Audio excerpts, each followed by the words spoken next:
I don't know. That must have been a bad render.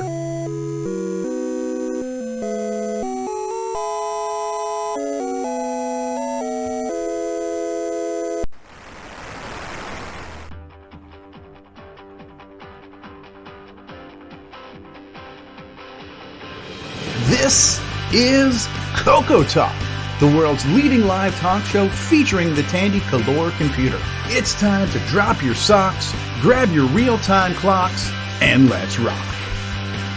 CoCo Talk is rocking the 8-bit world, keeping the Tandy flame alive. We may be mocked, but we'll never stop, cause CoCo Talk is rocking the 8-bit world.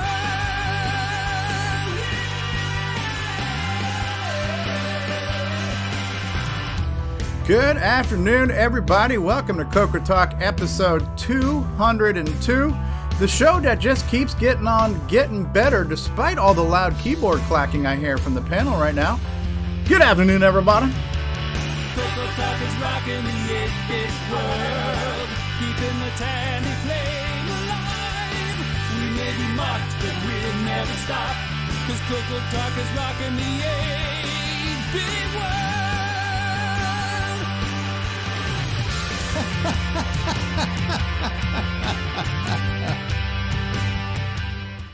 All right, everybody. Welcome to CoCo Talk episode 202. Get ready for the best part of the show. Goodbye, everybody.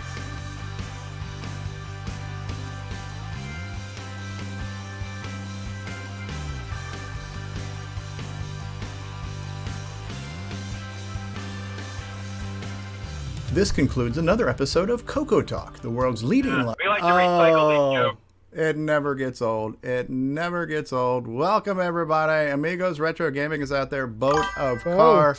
Yes. And we have got Nick Marotta.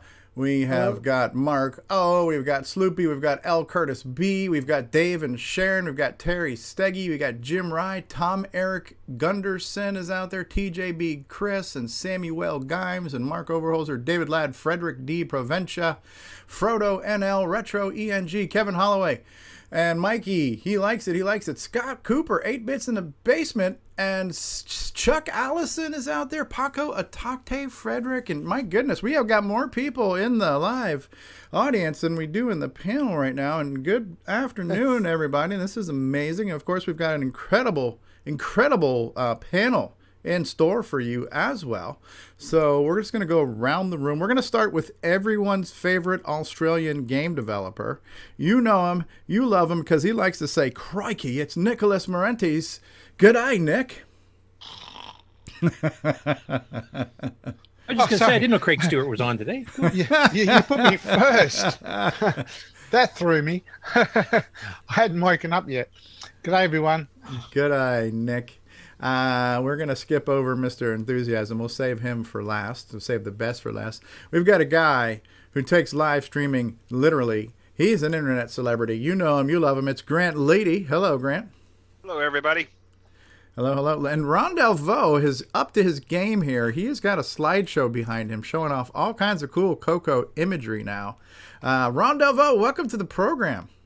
Hey, thank you. I might not be on long. Today's my mother's birthday. She's coming over. We're going to have a party and stuff. Oh, excellent. Happy birthday, tell her. She made it to 89. Happy birthday. God bless. God Isn't that bless. amazing?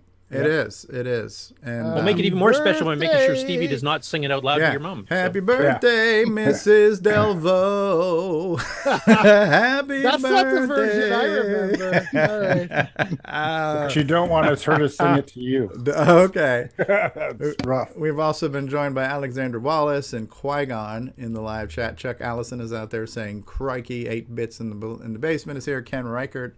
Will Greg live stream is what Ken wants to know.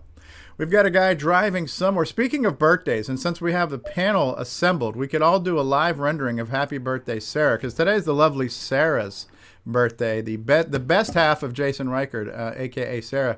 It's her birthday, so Jason is transporting the birthday girl. You guys ready to sing Happy Birthday to Sarah? Ready? Okay, 1, Is 2, Sarah ready? 3. Happy birthday to you. Happy birthday to you. Happy birthday, Mother effing Sarah. Happy birthday Sorry about your bad taste in men. Wait right there. Stop right there. Oh yeah, stop. Okay. Stop right there. This might be an inside. This might be an inside joke, but does Jason have to get her the sandwich this time? Oh, it's her birthday. You gonna make her a sandwich, Jason?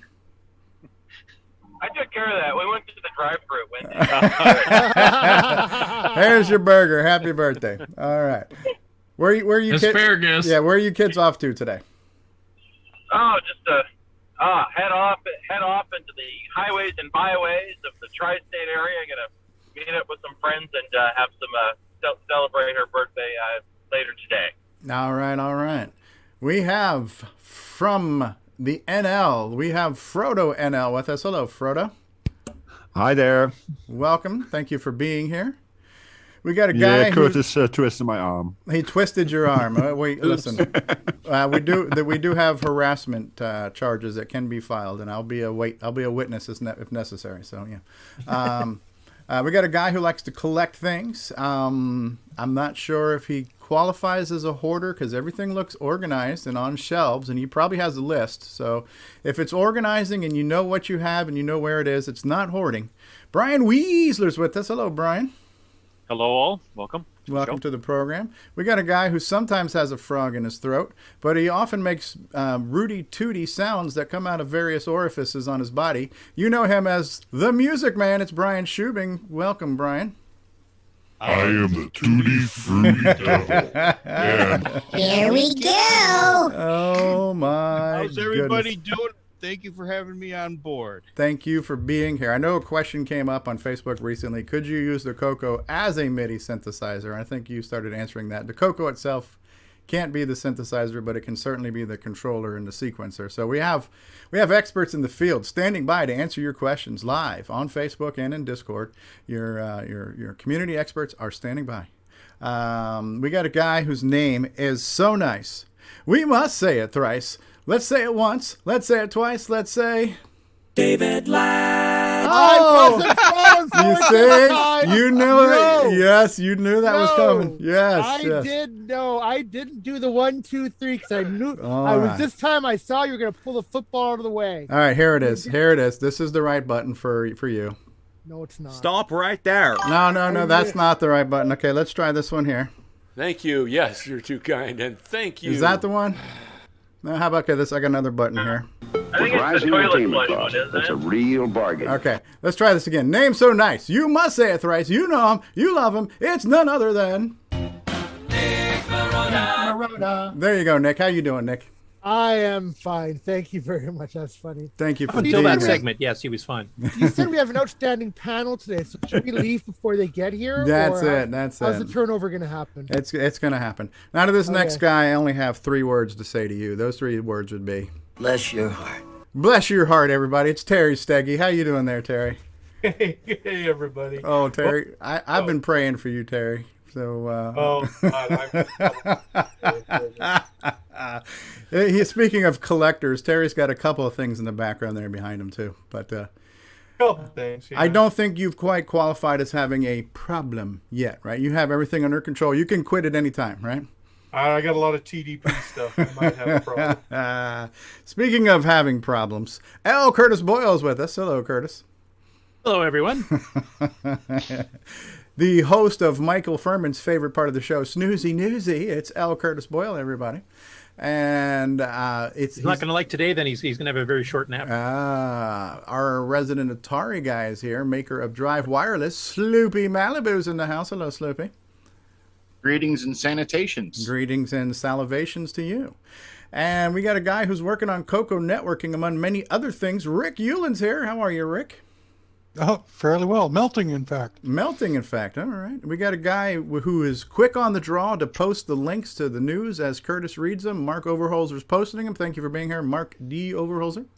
Glad to be here. We have our backup streamer and engineer, Mark Bosley's with us. Hello, Mark. Hello. And we saved the best, the absolute very best for last. We have a guy who we know, who we love. We like to call him David Ladd. And David, I have a question for you. David, are you excited to be here today? Oh, Is it time for me to wake up now? Sorry. Yes, I'm here. Yes, I'm alive. David? Everybody ready? David, I'm not feeling the enthusiasm. Can we try this again? Can you take it from the top, this time with feeling? The cue is, David, are you excited to be here? Oh, yes, Stevie! Ooh, okay. And you asked for it, Stevie. That's it. And I am your host with the least, Stevie Stroh here. I'm the conductor of this train wreck for today. Rob Inman has the day off. He's taking his CoCo Talk paid time off. He's earned it. And what's the topic today? We got anything? No? All right. Good night, everybody. We're pressing the button. All right. No, we are going to move right into everyone's favorite part of the show. And honestly, all parts of the show are the best parts of the show, right? Because this is just an amazing show. I've been saying this for years. It's fantastic. It's incredible. It's an amazing show. Some fantastic Don't forget people. Modest, incredible people doing incredible things on this show. Yeah, hold on. My arm is hurting from patting myself on the back here. But this is where we do updates and acquisitions. This is where the people who do not have problems, who have everything under control and who can quit at any time are going to show us the latest piles of crap they've added to their collection this week. On that note, I know how to sell it, don't I? I should go into a career in marketing. Who wants to be first up with show and tell this week? Project updates, acquisitions, stories to tell, feelings to share. I see Vice President of the Glenside Color Computer Club. Bless his heart. It's Mr. Terry Steege.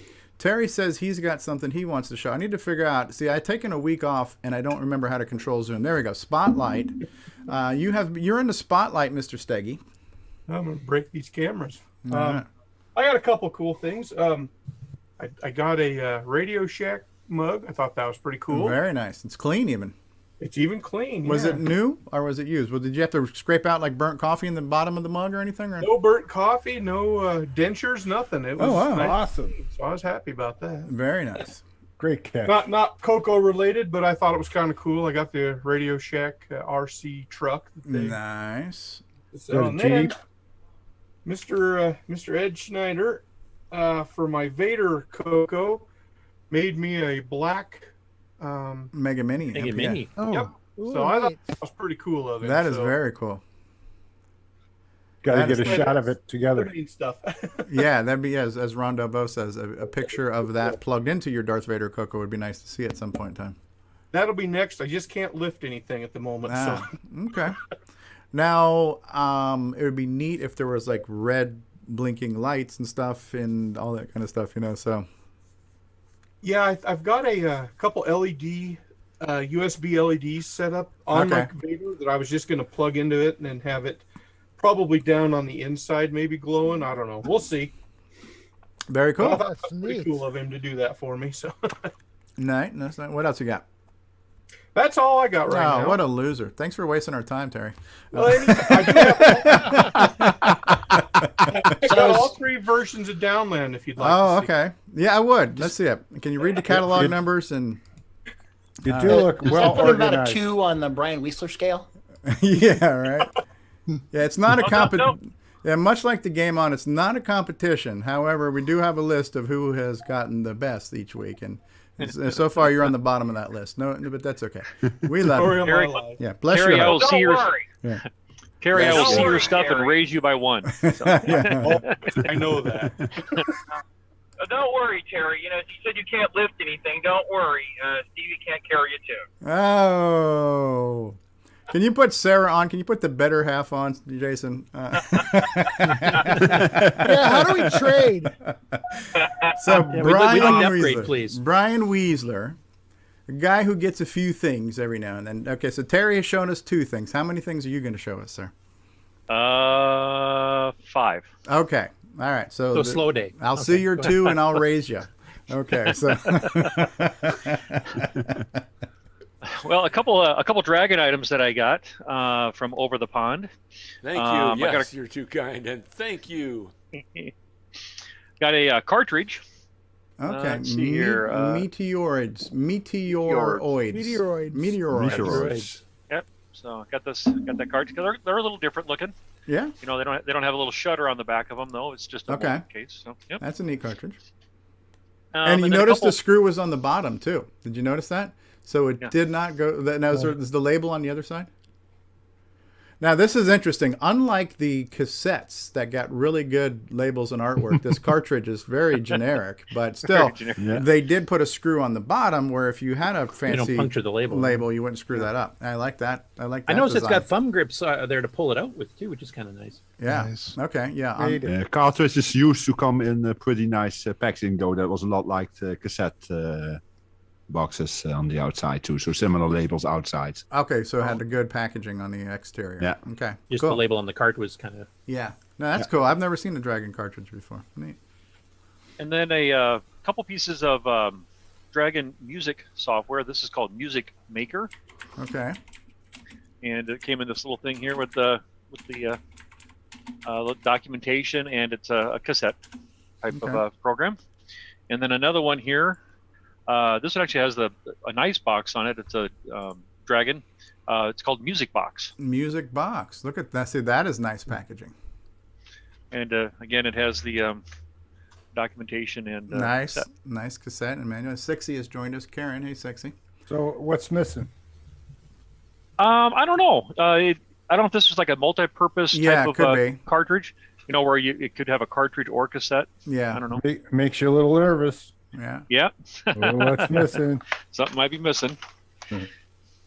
Another item here, Color Disc Scriptset. I've been wanting to get this one here. It's the disc version of it, and it also had the which isn't very common.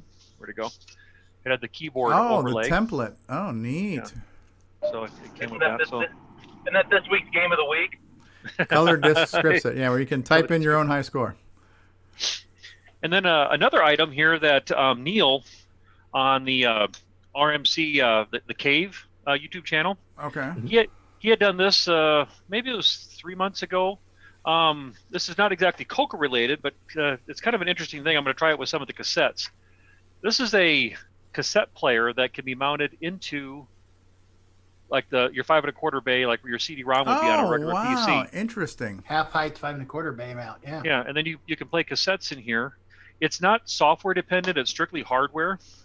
So there is this card that you can plug into the back of it. Okay, that's kind of just a pass through for all your various outputs. Yeah. Exactly. Yeah. So you can pass through to the back, and then these all go to these plug into the back of your computer. So it's kind of independent. But it does have this like SCSI type cable, or not SCSI, but that's a serial cable. Yeah. If you were using the software, supposedly you're supposed to be able to control this thing with software. Oh wow! Yeah, through the serial port. Through the serial port, but yeah. So I thought it might be kind of neat to maybe play some of the cassettes that I have, and then convert them over to WAV files on the PC. I mean, there's obviously other ways we can do it. Yeah. But, that is a really neat looking device. Yeah. It's very like 90s high tech looking. Like that would have looked really good in the back in the days of the beige towers, your multimedia PCs with your dual floppies and your CD-ROMs and stuff. That would have looked really good in that tower. The color scheme was there, the buttons and everything. Yeah, what's the black thing in the bottom right hand corner of it there? I haven't played it. It might be it's the eject button. Eject. Oh, okay. So it'd be kind of your because here's your pause and play and your fast forward, and this would be your eject. So that is really cool. How common are those? I mean, are those things? You see them very often? About once a month, one pops up on there. Sometimes they're out already, like this here. Ones in the box will go for $150 to $200. Now, I'm wondering if that would slide into your automobile too, like a radio deck that you could slide in your vehicle. I suppose if it was the right width there, it may slide in there. Yeah. Yeah, because I'm looking to upgrade my vehicle with a cassette player at some point in time. Yeah. And it's finally getting rid of the 8-track, eh? Yeah, getting rid of the 8-track. Plus deck too. Yep. So yeah. So I picked that up. So I'm gonna mount that into my PC. That would be kind of cool if you're doing a CoCo repack too, right? You could actually have the repack with your cassette player in the assuming you're putting it in a case. That would be kind of neat for that, yeah. Well, my next item here, the one we were kind of maybe trying to guess the other day on voice chat there with so those of you that happen to be on Discord the other day and if you're not on Discord, you should be. If you're not on Discord, you should be. This one here, it not exactly politically correct a little bit, meaning, you know, we're in 2021, and this thing was made back in 1987, and so the premise of it might be a little off, but I still think it's cool. It's called the Blaster. It's kind of interesting. It looks like a joystick. Okay. It does. It does. But why? The artwork is what caught me. So basically, let me read a little bit on the outside here. It says, like, where is it at here? 3 new options for revenge. The Blaster simulates sound effects of a machine gun, a searing laser, and a nuclear bomb. For those times when either of them, it's either them or you. Don't get angry, get even. Aim it, blast it. No mess, no fuss. Conviction. Be aware of addiction, though. But it's the art. The artwork is what caught me at first. Absolutely. And I thought it was some kind of a joystick, and the price was relatively low, and so it was more just kind of the novelty of it. Right. So it looks like this. It does. It looks like a joystick. Yeah. Right. And it has the buttons and everything, but it runs on a 9-volt battery, as we were talking about. And we'll see if this comes through on my microphone. But the idea is you can stick this on your desk, or you can stick it, or it has Velcro so you can put it on the dash. And if you're getting angry at somebody and you need a little therapy there, you can. There you go. There's your Tommy gun right there. Or you can. There's your laser, or you can drop a bomb on them. Cool. I don't know. It's totally not CoCo related, but it's kind of from the era. It has the right sounds, of things. Very 8-bit. I was gonna say you could probably pull the sound chip out of that and make a project board where you could, make the CoCo trigger those sound effects. Right. So, but anyway, there's our sound card. There's your sound card right there. So yeah. There you go. I just thought it was kind of neat. Like I said, the artwork on the box is what kind of caught me because. That is neat. I've never seen anything like that before, so that is kind of cool. So, but anyway. So, but in today's world of guns and everything else and stuff, I'm not sure how. But anyway, with rising entertainment costs, that's a real bargain. That's right. So, was that your last one? That was my last item. All right. Well, that was the Emperor is not completely amused. So send more Christians to the lions. So no, that's cool. That's cool. Thank you for sharing. And who else has something to share with us? Oh, Frodo is raising his hand. Yeah, I got one. This is the reason that I was my arm was twisted to come on here, because it was felt that since I wore it on stream earlier, I should also show this here. Ah, nice. Got my CoCo Talk. Very nice. Excellent shirt. Excellent shirt, sir. Great taste in fashion. The same color as mine. I have a question for you, I'm wearing Frodo. my After Dark shirt, same color. So yeah. I have a question for you, Frodo. With COVID and shipping overseas and stuff, how long did it take between ordering and getting it? I'm actually looking up when exactly I ordered it. I have something else in the moment that I want to show too, but that's not acquisition. Actually, I'll show that first. Actually, let me, if I can share my screen. No, I can't because other participants. Hold on, sharing. I will stop sharing. Because I have one little thing I want to show since it was just visible there. Let me see. This is actually the box that cartridge nice. will come in. That is really nice. There we go. That holds up to the standards of dragon artwork I'm used to seeing. Meteoroids. Meteoroids. That's a hard word to say. I thought you might like that one, yeah. Yeah, I do. Now, see, if that label was on the cartridge, that would have been solid gold, That's... I would imagine we can reproduce that and make a label for the cartridge with that artwork. Yeah, so it's an outside box and then an inside box, and that's where the whole thing is on. Very nice. Very cool. Yeah.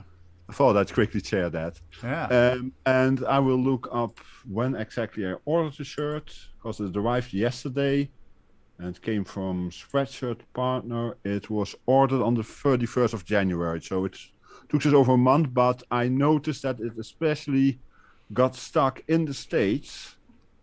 Because when I looked up, it took about, I think, last week somewhere before it left the state. I got the track. Oh, so it was like held up in something, customs or something getting out.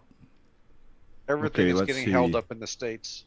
Exactly. Yeah, It was with FedEx from the 31st of January, and it left the States on the 3rd of March, and then it got here very quick. Wow! So it's set for a month somewhere. Wow. Yeah. It was. It started in somewhere on the East Coast and it went to the West Coast towards California, and then it came in my direction at the end.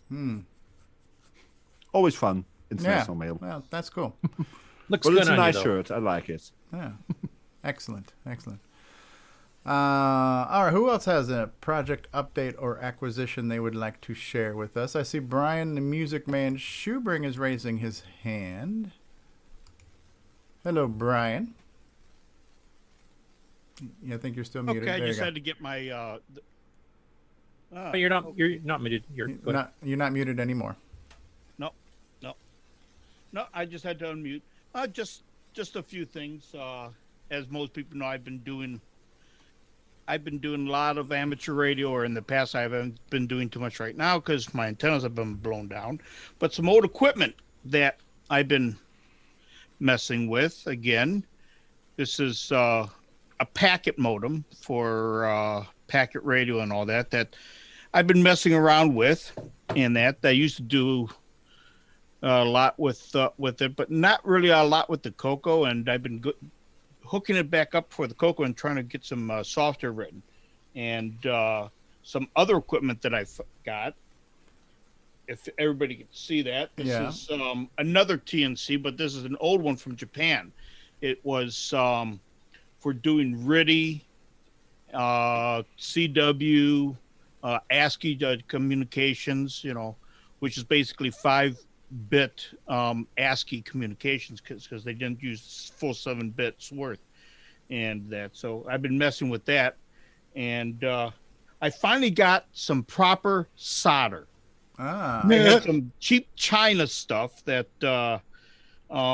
didn't melt quite right. So I got some of the real good stuff that the 6347 -01. Oh no, sorry, wrong product. 6337. No, 8 millimeter. It melts a whole lot better. And it does. This comes up to the next things. An old switch box. Exactly. With some switches.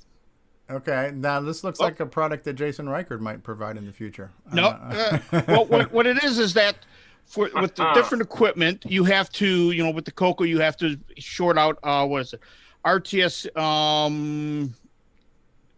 RCD, I can't, those two in there, and then you also have to have the DCD also shorted too, and that's what those switches do, is that two of the switches allows you to short a couple of the lines out, and then also DCD, so that you can actually receive stuff on the computer.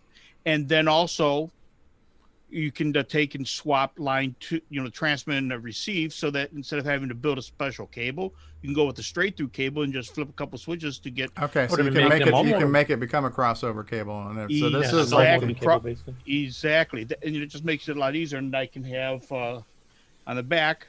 Holy crap. This is like, wow. Yeah, it's a 4-way switch. And I've got another one here. This is so that I can select between using my regular PC or the CoCo. So you have so you plug your switch box into another switch box that then switches to other things. Well, yeah. Well, okay. See, no, in front of me, we're getting in David Ladd territory at this point. So yeah. Well, in front of me is one side of the basement where I got my computer stuff, and on the other side behind me, that's like where I got my radio equipment and stuff like that. So I have to run a cable up over. Oh my goodness. And whatnot. Things are, if you really want to, I've got enough stuff. Absolutely. Has your basement been tested for radiation? Well, yeah, kind of. Brian, you are such a nerd. Congratulations. All right. This is I love your camera command center here now, Brian. You're really making the rest of us look bad here. Look at you. You got pan tilt zoom. I do have a kilowatt back there in the corner. Hey Brian, have you ever dropped anything behind your table? Yes. I hate that. You're gonna file that one under never see it again. Back in 1968 he did. He hasn't seen it since. Yeah, so. That's right. I've got a basement full of crap stuff. I'm still looking for my MC10. I can't find my MC10 that I used to have. So is any of this stuff anyway, upstairs? back to you. Ron Delvaux had a question for you. What was that, Ron? Oh, go ahead. Do you have any of this stuff upstairs? Like if we walked into your house, would you tell? Could you even tell that you have this much stuff? The basement is my laboratory. It's my mad scientist room. You're succeeding there. Yes, I've got That a is awesome. full basement. That is it's awesome. all mine. Brian, do you have all 3 versions of Downland? No, I don't. He's just trying to make up for. He's compensating for his crappy acquisitions this week. It's not going to work, Terry.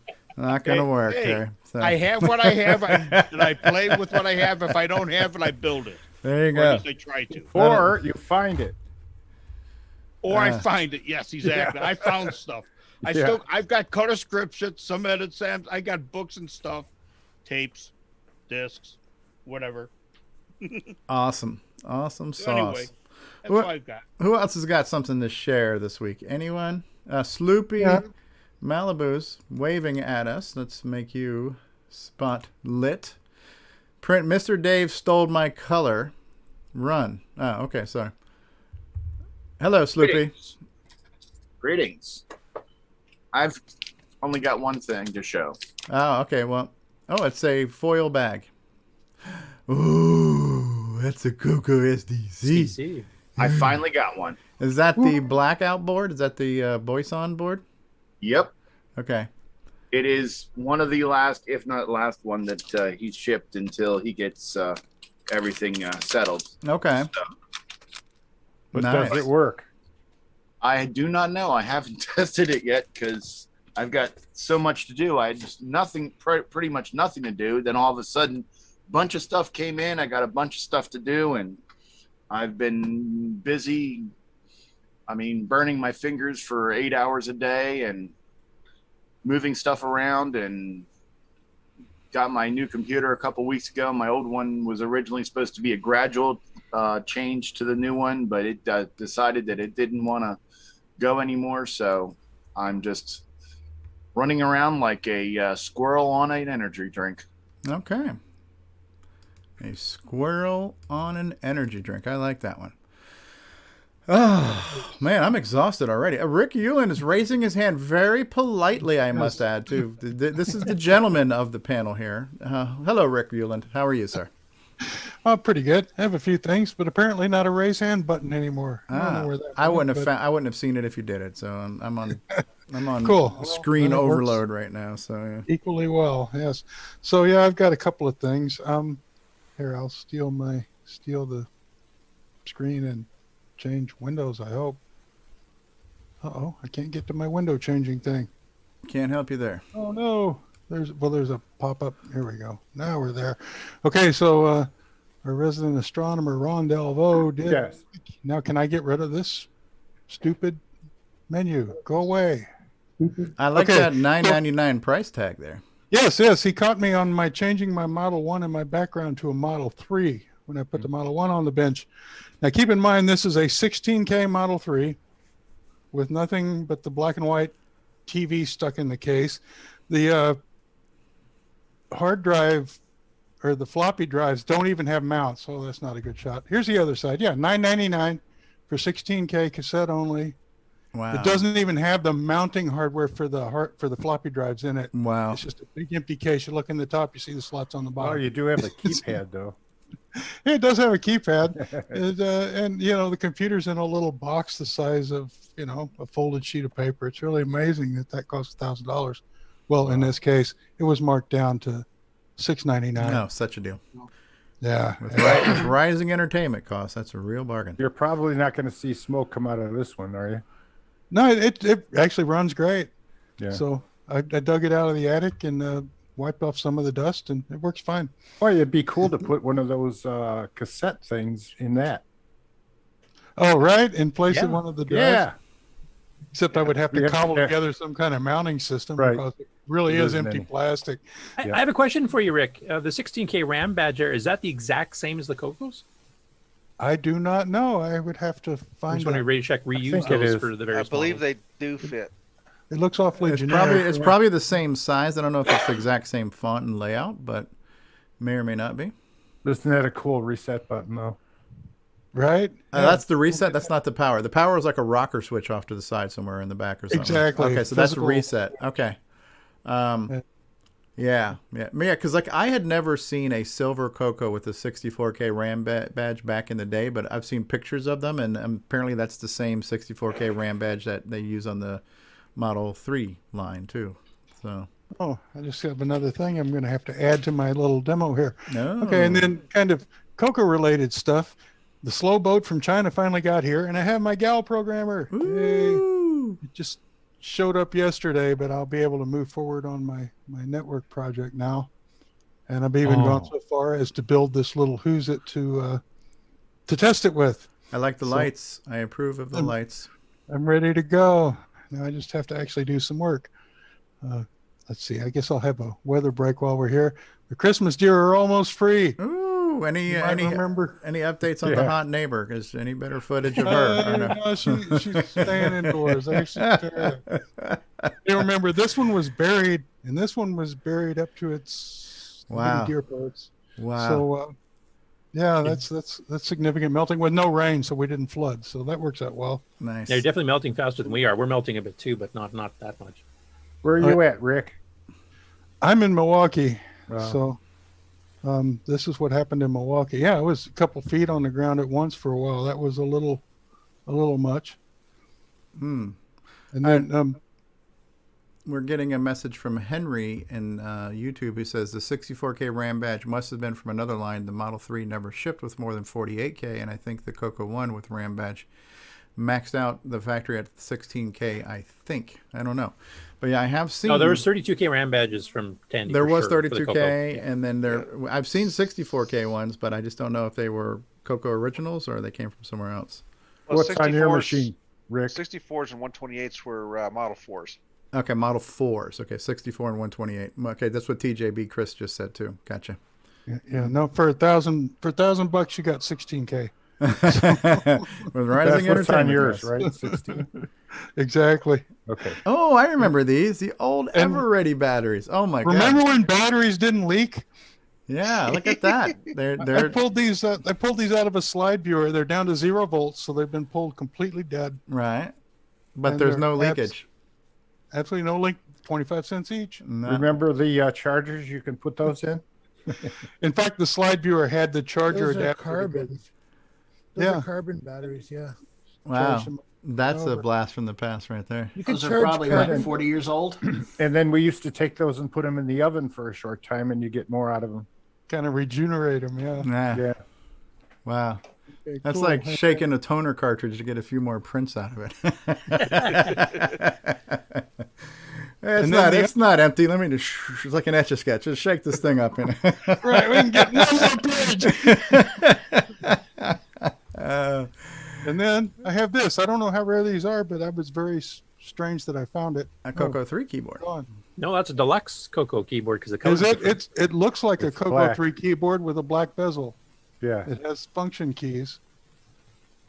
But Yeah, it's that's a deluxe CoCo keyboard. They sold must be the separately. one they sold for a bit. separately. Yeah. Really? You're gonna- Okay. I didn't know you're gonna- where it came from or how I got it. Neat. You're gonna send it to Ron Delvaux. You need my address. Care of Ron's Garage, P.O. Box. Cool. We got all kinds of things to share. Sharing is good, isn't it? Doesn't it feel good to share? Doesn't it Now, make you feel Patrick, good? Did you find that looking for something else? I'm actually working on, well, like 27 other people. I'm working on a keyboard project. Oh, I So think dug out all my- he found it behind Brian Schubring's desk. Exactly, with all my other broken keyboards. So. And this is odd. And I have no idea where it came from, how I got it. I don't Okay. remember buying a bunch of keyboards, but Yeah, Radio Shack was selling them like after the deluxe CoCo was canceled. They sold them as a separate thing. I think it was $39 you could buy it until they were sold out, basically. Wow. It was the That would be deluxe. nice to have. We've been joined by Boat, John of the Amigos Retro Gaming Group. Hey, Boat, thanks for joining us. Hey, guys. Boatofcar? Boatofcar, yes. Boatofcar would be a 72 Chrysler or Yeah. Imperial. Got me a Chrysler. It's about 20, so come That's on. right. And most people Most people contact me on the internet thinking that I am a fan of these large, unfortunately, I have to give them the rather lame answer that it comes from a "They Might Be Giants" song. Yeah. So that's always disappointing. Here's that keyboard that Patrick was showing there. This is what it looked like in the packaging. Hold on, let me spotlight you. nice. Let me spotlight you, Brian. Give me 1 second here. All right, Brian's been spotlit. Oh, that one's still sealed. Oh, look at that. Your ultimate CoCo Computer 3 keyboard. fix. Was the price tag on it? Your fingers covering it. What did the price say there in the corner? 1980s Air. $14.99. 14. I wonder if that was marked down. $4.95. Yeah, $4.95. That was Oh, marked way down. more than that Special when they first came purpose up. days. Yes. Ooh. Special You know, purchase, it says. QWERTY keyboard, 57 keys. It's interesting because Radio Shack actually sold Atari 1200 XL new old stock keyboards in exactly the same package like that. I don't know if they were only charging $4.95, but I guess that they found these, in a warehouse somewhere, and they just, put them in a plastic bag and put them on the shelf and hope that people would buy them. They I'll also, give you- they also had sold a TI keyboard too. Yeah, I'll I give got you Commodore $5.95. 16 keyboards in that same bag. Okay. Well, very, very interesting. Very cool. Bit of CoCo history there, the deluxe keyboard, though. Yes, yes. Let's remove Brian's spotlight. Let's go back to the gallery view. Let's see the entire panel. Anybody else have anything to share? The only thing I have to share is the fact I finally got a haircut for the first time in 4 months. That's kind of CoCo Talk related since you have to stare at it. All right, all right. Well, you could solder now. I just So I have to wait 6 days. So I'll just share a couple of brief updates, because when we did our episode 200, and I said, I know I'm going to forget people. There were a few people I know I forgot, and a few of them came to me, so I wanted to recognize those people who have been doing things and working hard for us. So also, we have a new patron who I did not get a chance to update the new thank you patrons video, because it's a little bit of a process, and I just did not do that today before the show. So I did not. So you have not been pre-announced, but I do want to personally and publicly thank our latest patron, who is Steve Rasmussen, aka Buck Owens. So Buck Owens is now a patron of CoCo Talk. So thank you, Steve, for becoming our latest patron, and I will record our updated thank you patrons doohickey for next week's show, hopefully. Are you going to change the Buck Owens song? That is the real question. Never. And then salute. The salute. And then some of the people I forgot to thank when I was going through my thanks was Alan Murphy, who, Alan Murphy is kind of part of the panel and is part of our little inner circle. We have a little channel where we chat about the show. So we've got our own little planning channel in Discord that we communicate throughout the week. And a lot of times I will ask for help, or I will ask for something. And I ask, when you know the old saying, when you ask everyone to do something, nobody does anything. That's usually what asking my panel for help is like, right? So a little public shaming there while I'm at it. But when I ask for something, Alan Murphy, boom, is on the spot every single time. He gives me stuff. He compiles things. He sends me text files. He does things right away. So I wanted to thank Alan Murphy for being Johnny on the spot when I say, listen, I need help. Can somebody compile this for me, or gather me this, or gather me that? So thank you, Alan, for doing that. Another person I forgot to thank who has added some really good value-added content to the show was Alison DeNu. She's given us some great commercials, like the Fletcher sock puppet commercial, and some good song parodies. As a matter of fact, now whenever I hear the real song of Tiny Dancer, I automatically start singing Tiny Lancer, right? Pull me closer, Tiny Lancer. So that song has been forever reprogrammed in my brain, thanks to Allison. So thank you for that. And then another person who I think I thanked, but I will thank him again, but our own Sloopy Malibu. So when the show is done, Sloopy's already on the show, but then he goes through and he watches it again, and he creates all the timestamps. And this is something that people have done on and off for me. But Sloopy's taken it to a whole nother level. He breaks down to, when we get into the news, he timestamps each thing discussed in the news and everything else. So now our timestamps for the replays are really detailed. So if you want to know exactly when Curtis talked about boring article number 5, you can jump straight to that boring news report. Or if it's boring article number 9, you can jump straight to that. So everything is timestamped. Or you can just fast forward the whole thing. Yes, right. So actually, I play it at 1.5 to 1.75 speed. Okay. then all of a sudden the show becomes very entertaining. We don't sound like chipmunks, though. It's just faster, right? Yeah, it actually changes the tone. So oh, it's still does it really? Okay, that would be entertaining, right? So yeah, it's funny because when Curtis continues to speak slowly, all of a sudden it speeds it up, so he sounds normal. When has Curtis ever spoken slowly? Like it sounds like I'm awake. That's pretty cool. Yeah. Oh my goodness! But I kid. Where are we going? All right, so we're going to take a commercial you're making us break. feel guilty. No. Why would I do that? So we are going to take a commercial break, and then we'll be back with Nick Marotta's favorite part of the show, the Game On results, and where he gets to hear his name mentioned, he gets his name in lights, and he gets to talk for periods of time. Nick likes that part of the show.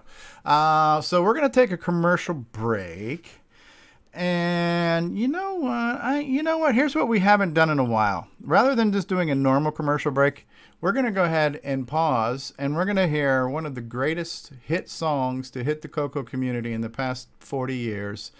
Not only was it a real-life event that inspired a video game, that inspired a song, that inspired a music video, we're going to be treated to the musical video of none other than Nightmare Highway. So enjoy this, and we'll be back after these words, everybody. And you can sing along if you know the words. Yes. Restream is Twitch is not seeming to accept any of the Restream. Got some time to kill. Messages. Might play a little Zaxxon. Might double back to play a little. So we're seeing them on YouTube, but Dungeons not on Twitch. Daggereth, color baseball, but none can hold a candle to the greatest. I don't know what to do about that. Nightmare Highway. Okay, I swear I saw some at the very beginning, and it's like they're all gone. Nightmare Highway. Yeah, Ken's telling us our mics are hot. I'm a So. sailor man in Firefall. Not only are our mics hot, but we are too. Woo! Or is he saying Mike is hot? Yeah, no, he's saying that he can hear us talking right now. I know. Who's Mike? Okay. Who's Mike? Mike, who's Mike? Sooner or later, you know I've got to Sing along if you know the words. Nightmare Highway. Maybe I'll jump over to YouTube then. Nightmare Highway. It's got a road, And it's got a car. dodge the furniture, and you'll Be a pop star. Okay. Well, okay, maybe I just stick to the facts.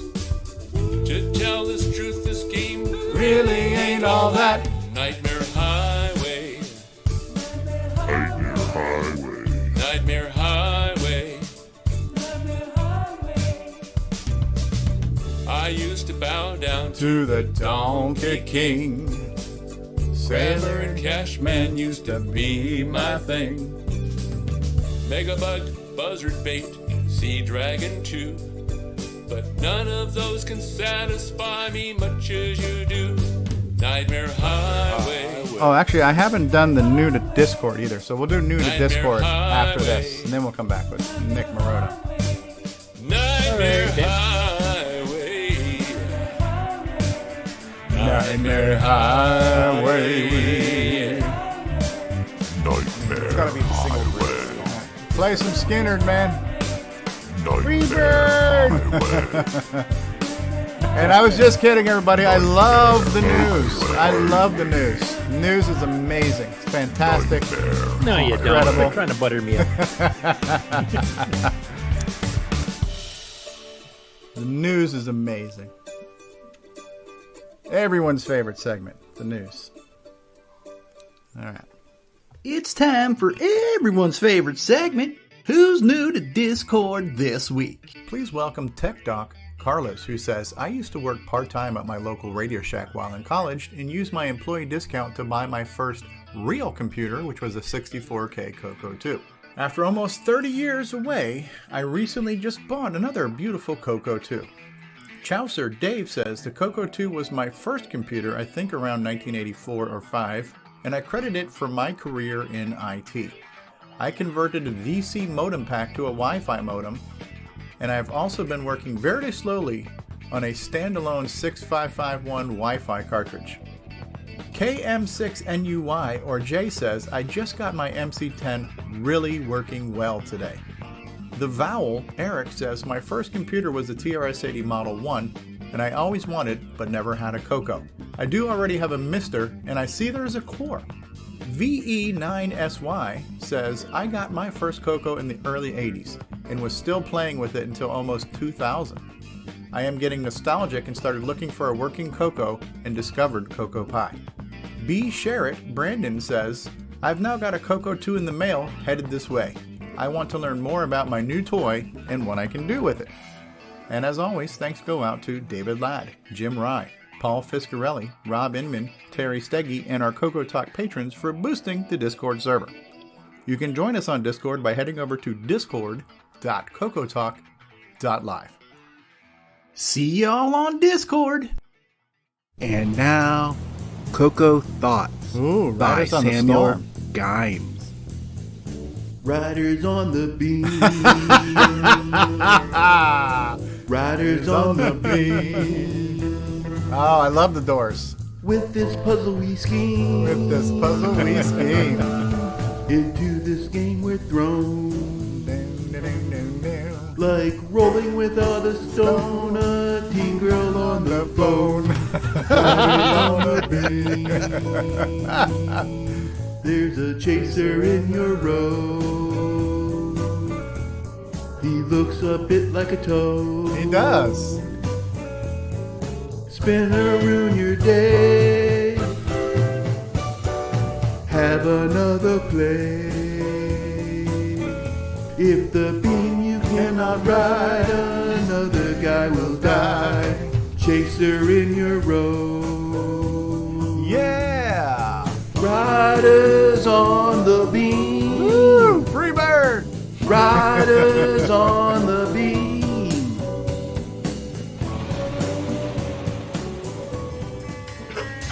The beamer awoke before dawn. Oh, Jim Morrison. He put his yo-yo on, and he streaked across the screen. He streaked across the stream. So Ken Reichert, I don't know if you knew this or not, but I am a huge Doors and Jim Morrison fan there. So I love how you just went from Riders on the Storm to a little bit of the whole Killer Awoke Before Dawn, which is from The End.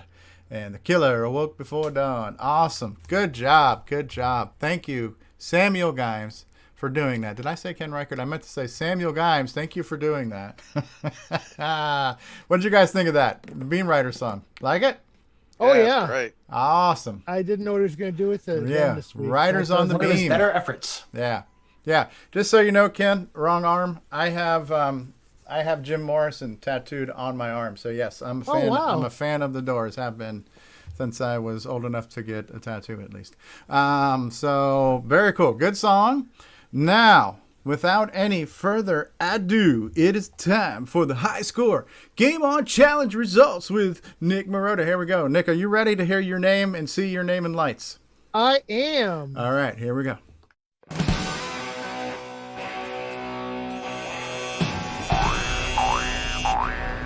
High Score Challenge with Nick Marotta. All right, and welcome to another week of results. This week we played Beam Rider with 21 scores submitted. David Ladd, 6,950. Henry Nonek, 10,380. R. Ellen Murphy, 10,420. Sloopy Malibu, 18,670. Mr. Dave, 20,340. Graham W. Webkey, 24,520. Gary M., 31,640. David Craker, 31,760. Just Mike, 34,250. Rich N., 36,090. Tom C., 39,560. From Jersey. OG Steven Hey. Stroh, 43,320. I made the top 10. Canadian Retro Things, 56,380. Jim Rice, But those are Canadian points, right? 700. Me, Yeah. 74,250. Cat Lord, 85,430. Nico's in the top 10. Al Curtis Boyle, 119,450. Buck Owens. Oh my goodness, Buck Owens did not win it. Tasman? Min, Tasman number one? 500. Tasman. No, who's in first place this week? And the number one score this week belongs to Paul Shoemaker with 341,770. Yeah, he Great stomped us. score. Wow. Thank you for another That's fantastic double week number of gaming 2. and for all the score submissions. Wow, Paul Shoemaker, how the hell did you do that? But congratulations, sir. That was a late entry. Well, it wasn't overtime. It was about an hour before closing. What did he have 5 minutes before supper? Is that when he managed to crank out? Yeah, I should have taken 2 suppers this week, apparently. He just snuck in there with that score from out of nowhere. We thought Tasman had it. Yeah. Usually you're looking for your Buck Owens, your Tasman to take home the prize. But man, and Paul Shoemaker's done very well. He's always in like the top 5. Paul does very well, but that's an impressive score. And I played it once and I did a stream of it, and I was trying to figure things out and figure out the groove. And of course I got everybody sending me notes saying, yeah, you gotta hit the things and smack the guys and get the spinners. And I'm like, yeah, I know what I'm supposed to do, but it's freaking hard, man. I'm trying. So it's like, but yeah, there's definitely a strategy to this that I'm not sure I was fully, like, I even read the instructions that you posted in Discord, which was kind of interesting because there's certain things you didn't know about the scoring and how, if depending like how far away you are before you eat a dot, it's worth more points. The more farther you travel to get the stuff. So a lot of interesting stuff went into this. So there's the score from Rainbow, which Paul Shoemaker decimated. Yeah. So like David Laser, you should hang your head in shame. Is it Laser or Lazar? Lazar? I'm Could not be. sure. Not sure. From But yeah. Englishtown, New Jersey. Yeah, Englishtown. Pardon me, but have you got any of that Grey Poupon? So very nice. Yeah, he spanked that score like a naughty child. So Rainbow Review, they liked the game. They thought it was easy enough to pick up, but challenging enough to keep people entertained. And they like the graphics and sound. So very nice. And so here's some gameplay footage. Thank you to CRT, Canadian Retro Things, for what am I, chopped liver? Well, at least it doesn't have my ugly face in here. Decent gameplay. Yeah, I think was the problem, he didn't need an ugly mug in there either. So yeah. I like to download the videos, and I can't really do that with Twitch as easily as YouTube. But I'm just messing with you there, Nico. I know. So anyway, here's CR. Thank you, Ken from Canadian Retro Things, and check out his channel. Yeah, spit it out. And we can. And so yeah, this like I said last week, I was totally unaware that this was an arcade game called Electric Yo-Yo. Yeah, I was too. I guess it was a pretty obscure arcade game. It wasn't hugely popular, so that's not surprising. Now, is there a reason why this is going jerky like this? Are you doing that on purpose, or is this lag? Because it looks like it's like herky jerky on the. It must the be frames lag. per second. Hold on. No, that's fine. It's not terrible. I just didn't know if that was done for dramatic effect or. No. Okay. I killed my YouTube creative license. Hopefully, it makes it a little better. Yeah, because I'm playing the file local. Looks smooth here in Zoom, but anyway. Yeah, for me it's like jerky. It's like my apologies. 1 frame per 2 seconds. But no, it's cool. It's a neat effect. Like it's almost like time lapse, how you see like it's boom, 1 frame it's here, next frame there's like a whole line gone and stuff. So yeah, that's cool. I'm embarrassed to admit I didn't notice that when the circle touched the blue dots. That's what makes the spinners. That's what turns them into spinners. Yeah. So you can kind of follow it around to get the bonus. Yeah. So Rob Inman is a big fan. This game was actually suggested by Stevie and it's 3 S's. Sloopy and Simon. And Simon. Yes. But Rob Inman ended up being a big fan of this game as well. He felt that there was a good balance of risk reward kind of thing. Because as he pointed out, if you want the energizers, you want to hang around the yellow ring, but of course the yellow ring also kills you. So if the yellow ring turns around and gets you, so there's a good risk reward kind of dynamic to this. And Michael Pitsley's asking a very good question. How many times did you swear at the game when you're having a decent game and you die of 1 life left and you spawn on top of a bad guy and die instantly? Yes, Michael. Yes, I agree with that. That spawn kill was BS, brother. So Tasman, I know Tasman and Buck Owens, their scores were in the 100,000 range, and they got that on the first level. So they were really just farming. They were just farming these things. But I guess the red guy gets faster and faster. Eventually, gets to the point where he's faster than you, and you can't escape him. So it's kind of the built-in timer that way because it does get to the point where you can't escape from it all. Paul Shoemaker thinks he made it to level 6. That's when I asked him. So I wonder how many different playing field styles there are. I think I saw like maybe 3, possibly 4 different screens. I know there was the one that ends up looking like Warlords, where there's just stuff in the corners and a big open spot in the middle. I think that's maybe screen 3. That's the highest one I remember seeing as far as. I got to 4. I got to one that was a circle. Yeah, Okay. I got to 4 as well. Okay. Paul mentioned the level 6 apparently is like a checkerboard. It's like every alternate one is a blue square and every alternate one is that should background. make interesting cleaning of content. Oh, and that would make the circle really aggressive because you'd be trapped in a small area. Yep. So. Yeah, I felt like it was very the spawn kills were really frustrating, and sometimes even when you're moving, I know when you're moving slow it's hard to move, but sometimes when you're moving fast, like I was going up or down and I wanted to turn a hard right, it just felt like it didn't respond to those joystick requests of turning a hard right, and I would miss a turn and I would die because the controller just wasn't being pulled fast enough. It's kind of what it felt like to me. There were some frustrating controller recognition mechanics to it that you had to kind of deal with, but apparently I have to say, for the spawning issue you're talking about, if as long as you have the joystick move to a side or up or bottom, even before you, like when it's drawing the little line to respawn you, you can move out of the way. You won't get hit immediately. As if you sit there, but you're gonna get hit. but if it's the Cheerio, as I like to call him, he's able to still screw you. But the Cheerio only moves diagonally, so all you have to do is move straight up or straight down, and then he won't hit you. Yeah, when we were playing this and we were like live chatting and stuff, I was thinking like, when you look at these games now 40 years later and you could say, all right, so if I knew how to, what's the word when you uncompile it? Disassemble. Like if I knew how to disassemble and I knew how to do assembly and I knew how to fix things, I would fix this, I would change this, I would do that, and they would make it perfect. And on the one hand, you can wish for that. But then on the other hand, you can say, but that's kind of the charm and appeal of some of these old games, is some of the imperfections of them too.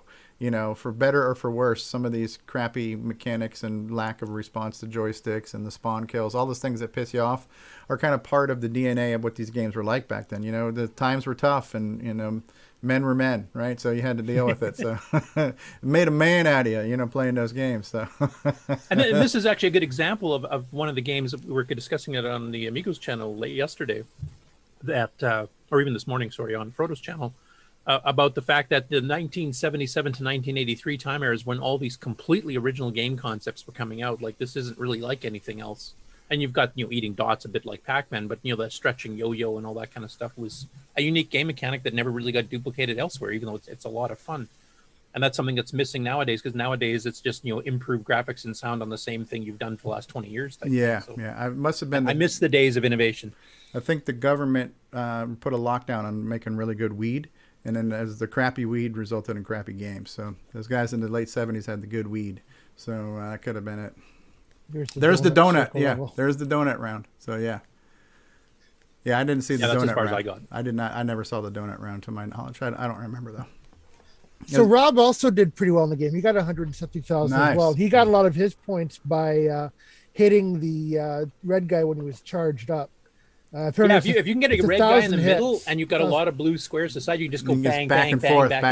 Yeah. And it's 1,000 points a hit. So he got a lot of his points doing that. And then also for the number of spinners you pick up, then your end of round multiplier goes up too, because it's 1,000 points times each spinner you get, right? Yeah. So I think Rob got his score on the second level. Like he got 100 and something thousand. He got to level 2. And on the second level, there's 2 red guys, so that increases your scoring opportunities. Then your death opportunities. And your challenge, increases the challenge of it too. Oh yeah, 2 guys is definitely a pain. Yeah. Because they follow you, and then. The other game mechanic too is like sometimes you want to turn and go a different direction, but you want to go slowly because you want to connect with a couple of dots just a few away from you. But the yo-yo will automatically stretch if there's a blue dot in that path in that direction. It'll immediately go over, and sometimes like the donut thing is like way on the right side. I'm on the left side.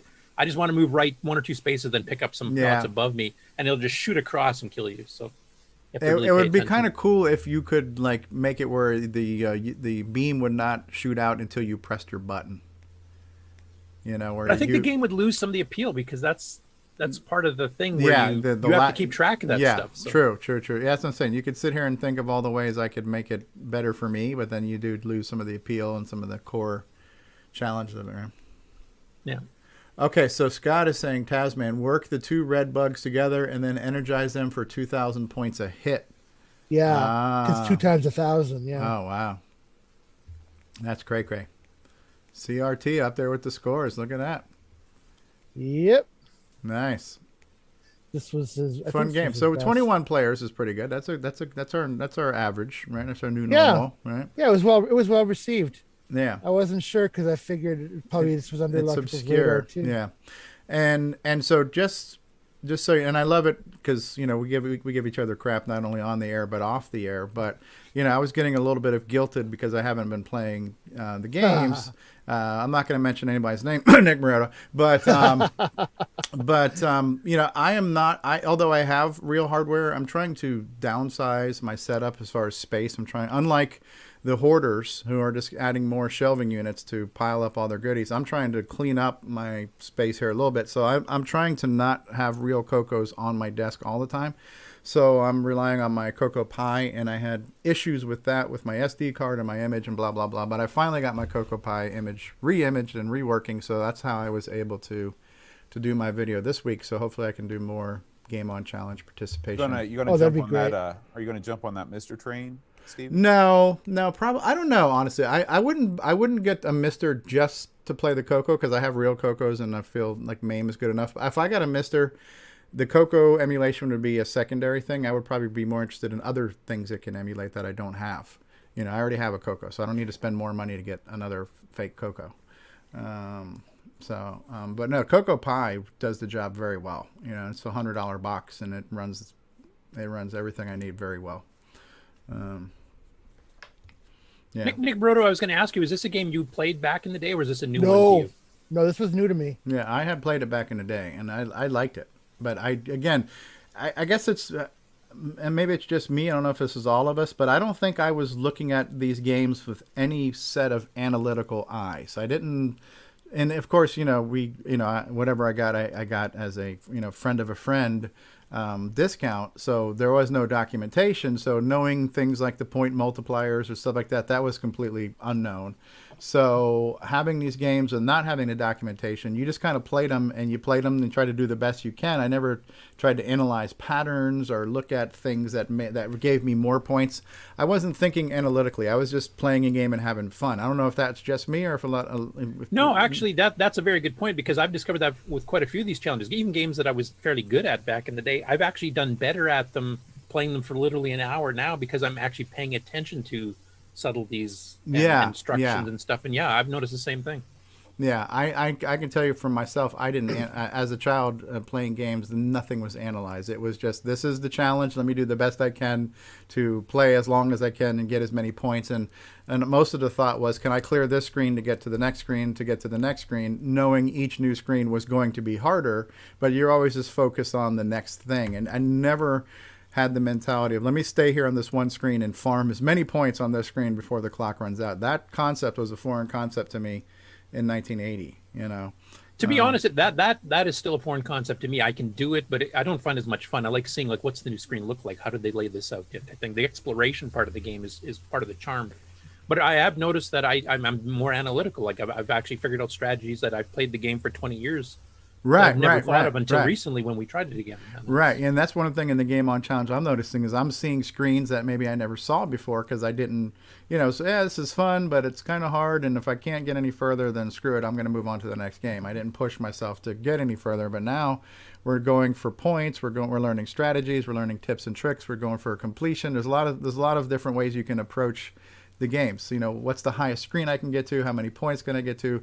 You know, there's no wrong way to do that, but it's interesting seeing how everybody is taking a different spin or a different take on how they approach it, and then we learn and share those things. It's pretty cool. Well, like I said, I had 3 people independently request this game, so I knew it was one that was worth checking out. I check out all the requests anyway, but when I had 3 people requesting, I'm like, whoa. And then you also see who's sending the largest checks. So. Exactly. Yeah, yours bounced, Steve, by the way. So thank you, and I do take requests. Send me a direct message in Discord with requests, and in fact, our next game is also a request. And are you going to reveal? Are you going to reveal? Yeah. Are we ready for this? Everybody ready for the next game? Well, we already know it's color disc script set. Our next request is an obscure little game that probably you guys won't recognize. It's Edtasm. It is dun, dun, dun, dun. Zaxxon. Oh, never heard of it. Never heard of that. What is this? Is this an original? by an up and comer named Steve Bjork. Oh, okay. So yes, this was requested by Just Mike, and when he requested that, I'm like, yeah, why haven't we done this game yet? This is one of the top tier games for the CoCo. So and I did choose the CoCo 2 version. I really like it. What do you mean the CoCo 2 version versus Z89? Z89? Well, that's not Zaxxon though. That's Z89. Right. So I chose the CoCo. I chose the CoCo 2 version of Zaxxon. Yeah. So this is the official port, and it's a fun game, and so I played the CoCo version of Zaxxon more than I played the arcade version, obviously because I didn't have to fill it with quarters, but there's some differences I noticed when I played the arcade version of Zaxxon. So the CoCo version, you have the two different islands. You rotate between the first island and the second island with the robot and the force fields, right? The force fields you have to dodge. But in the arcade, you can repeat that first island if you don't take out all of the in-between ships, right? So when you're going in outer space and you got the 20 enemy planes to take down, at least in the earlier version of the arcade one, if you did not kill all 20 of those alien planes, you would repeat the first island again, and you would keep repeating the first island until you cleared all those enemy planes in outer space, and then you got the second island with the force fields and the killer robot.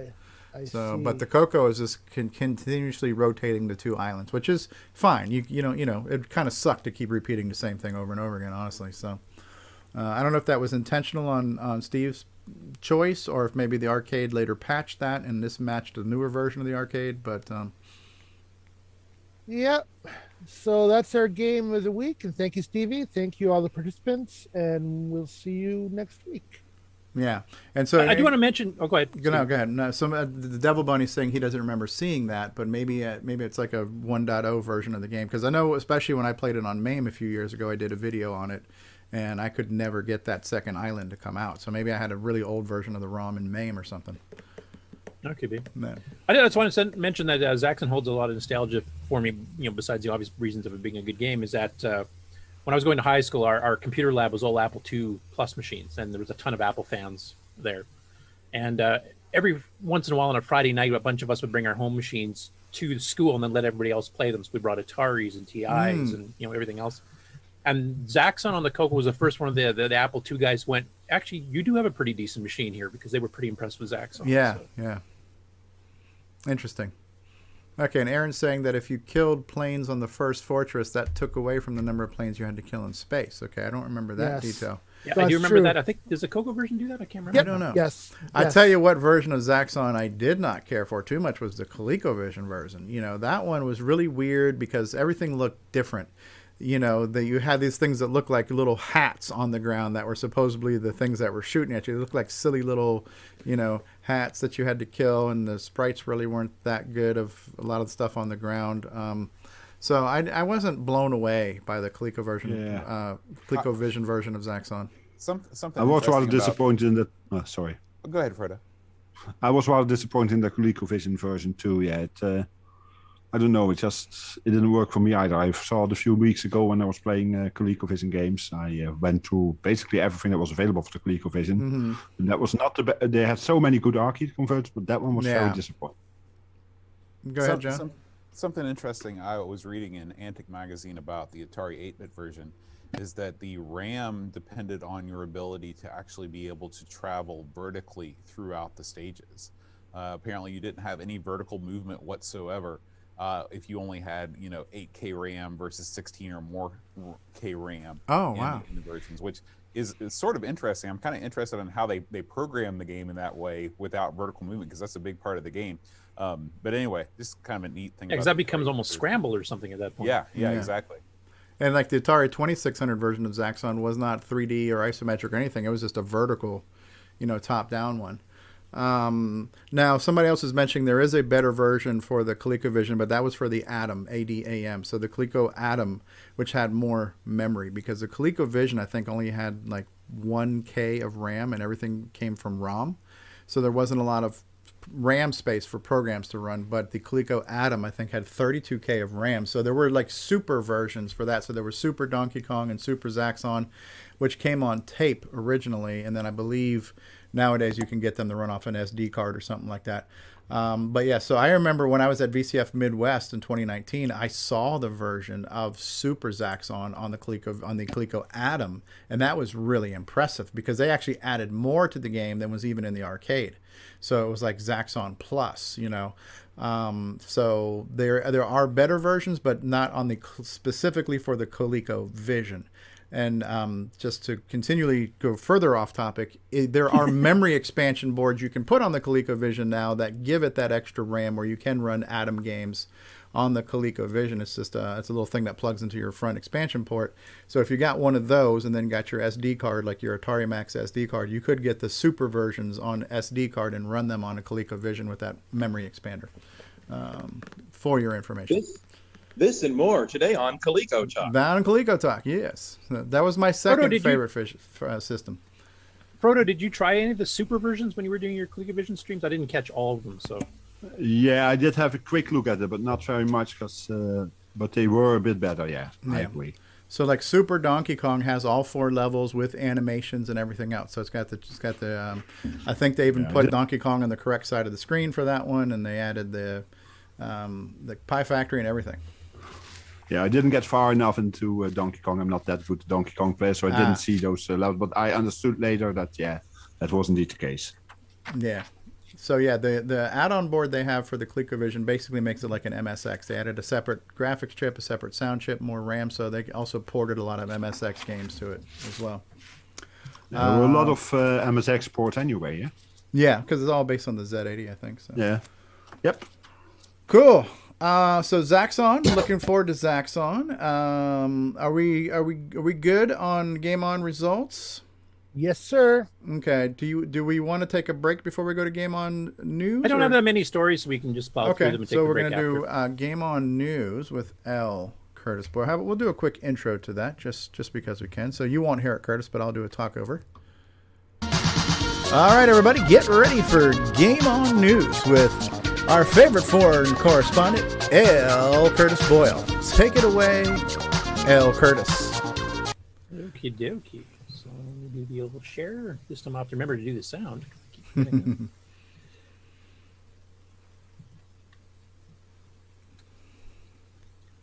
Yeah, if this was the Facebook group, I would have been reported 3 times for posting something off topic. Hey, so hopefully this is the right one that says Sheldon MacDonald on it. The screen is blank, but yes. Oh, is this his Treasure Island teaser video? Treasure Island. Yeah. So Sheldon's actually put up a video here, kind of demonstrating a bit of a game engine he's working on for the CoCo VGA. So this is like on a CoCo 1 or 2, but with 16 colors and some fancier stuff here. Now, should I play the whole thing? It's just under 2 minutes. Yeah, I saw this. This is good. I like what Sheldon's doing here. For those people that aren't on Facebook and wouldn't be able to see it, I think it's if you're not on Facebook. Hello, this is Sheldon MacDonald here. I'm doing a little preview of some cross development that I've been working on. So this one here is a Color Computer 3 running Composite. And then over here I've got it running on the emulator. And then over here I've also got it running on the Color Computer 2 with the VGA mode. And look how clean those colors are. The way I have it set up is you code once, you deploy it on all the machines. But it's definitely quite interesting. Let's get some guys running around. So it's almost like the artillery duel where you're shooting the shots and they kind of bank and come down and. Yeah, I think so. It's kind of like the game they've been playing on the Amigos Saturday night streams that David Ladd's taking part in. Okay. You can see the little guys. There's a guy on a raft, a guy on a boat, and yeah, it looks nice. Gold. And there's a little swimmer there somewhere. I like the water effect. It's very, it's very effective. It's minimal, but it works. You get the idea of animation and wave movements this and stuff. looks really great across all systems here.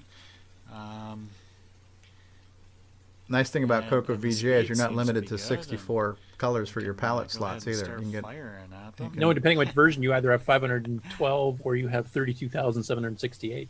Of course, I can only shoot 4 bullets at once. But that's a neat effect. The whole anyway, kind of gravity that's what effect I'm as they working go on. down and everything.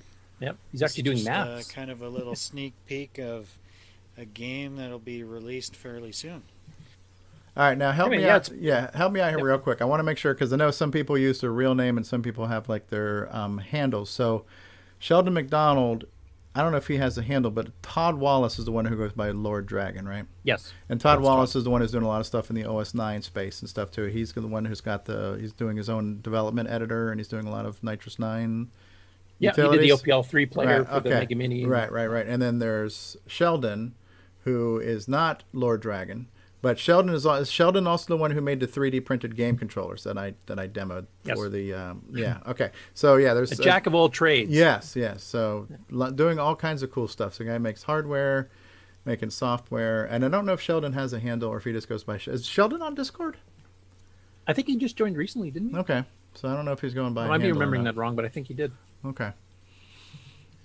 But we see in the comments really here from Brendan, the guy who designed the CoCo VGA. They mentioned that they're using the VG6, which is the 128 by 96 16 color mode, which actually has an equivalent mode in the CoCo 3, so the exact same graphics can be used. Right. And the exact same code is just how you set up the mode. One uses the Gimme, one uses the CoCo VGA, so it makes it much easier to do these fat binaries because there's really not that much to change. And then I'm going to help me out here, Curtis, see if my assumption is correct. But because on the CoCo, when you're doing graphics, everything is literally is manipulating RAM, right? So it's video RAM. Yes. You're moving bytes and bits around. So where the RAM starts on the CoCo 3 might be a different address versus where it starts in the CoCo VGA.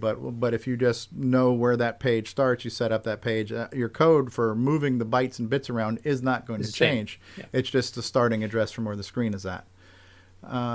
It's the same technique Nick Marotta's using. He can pipe in if he wants to here, but he used that for making some of his older games like Donut Dilemma and stuff that it can actually use the palette changes, which you can do on any mode anyway, but you can also change the border color because the backwards compatible SAM VDG modes in the CoCo 3 don't let you change a border color, just like the original SAM VDG didn't. But the Gimme modes you can change the border color. So if you want a black border on a P Mode 4 game or a P Mode 3 game, you can. Right. And it's kind of doing the same thing where it sets up the mode so that poking the bytes on the screen is exactly the same between the CoCo VGA and the CoCo 3 for this mode. But you have some other manipulations you can do. And the palette and adjusting the palettes is obviously going to be different too because it's a different. Yeah, that's totally different. Right. Now this feeds into a question that Boat asked a few weeks ago when he was saying, well, couldn't we just have our games ask a question at the beginning of the game? Do you have this? Do you have that? And how what to support? And the shorter answer is yes, that can be done, but it's up to the developer to write his program to do that. And the developer needs to, number one, want to do that. Number two, have all the hardware to test it on. And then number three, want to invest the time to put that all in there. And so, yeah, we're talking about Nick Marotta's right now. But yeah, but Nick is going to make the game for what he wants to make it for. And he usually sticks to stock hardware that he knows is always going to work. But could it be done? Yes, but it's up to the developer to do it, have the time and the talent and the access to all these devices to be able to do that. But yeah, everything's possible.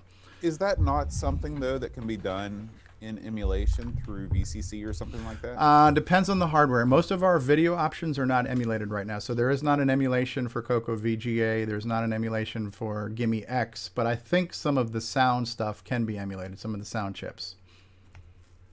So it just depends on who's developing VCC or MAME if they have the time, because they have to implement all the stuff to debug it and make sure that works, and that's a bit more complicated than doing it on the real hardware. So because Sheldon has all these devices and he's writing his program intentionally in testing it on all these devices at the same time, that was a choice he made, and that's great. But it's it's kind of up to the designer if they want to. And Nick Marotta's is more than capable of it, but he wants to do he wants. But he's essentially lazy. I mean, he's trying to get at here. So. But would you do something like this, Nick, where you could, a screen mode that worked on the CoCo 3 and the CoCo VGA? Would you consider making something that would be cross-platform in that respect? Possibly if it worked on the CoCo 3 as well. Yeah. But yeah, because the only thing you have to set up differently, I mean, the actual screen is exactly the same. This is probably Gunstar resolution. Pretty close. Yeah. So you might be able to port Gunstar to so CoCo VGA. what video mode is this on? This is 128 by 96 by 16 color. And can a normal CoCo 1 and 2 do that mode? No, you need the CoCo VGA. The CoCo VGA. That is CoCo VGA, right? Right. Yeah. But I don't know enough about CoCo VGA to know how much different it is, but it's possible, yeah. So well, like I said, as far as the memory mapping goes for drawing stuff on the screen, it's identical. You would have separate routines to set up the palettes because those are done quite differently. And you have more options for colors on the CoCo VGA than you do in the CoCo 3. But once you get that set up, and once you map it in the screen and you point a register to it or whatever, basically you're writing to the screen exactly the same. I would take up a GoFundMe and I'd pay for it myself. I'll buy you a CoCo VGA if you'll port something to it. So I'll write Brendan a check right now. No, that's cool though. Yeah, and it's good to see Sheldon's doing it. I mean, if he gets the first one out the door, and then maybe he can come on and kind of explain, how much changes he had to do between the two. I don't think it's very much from what I know from my fiddling with the CoCo VGA. So neat. Yeah, it's pretty cool.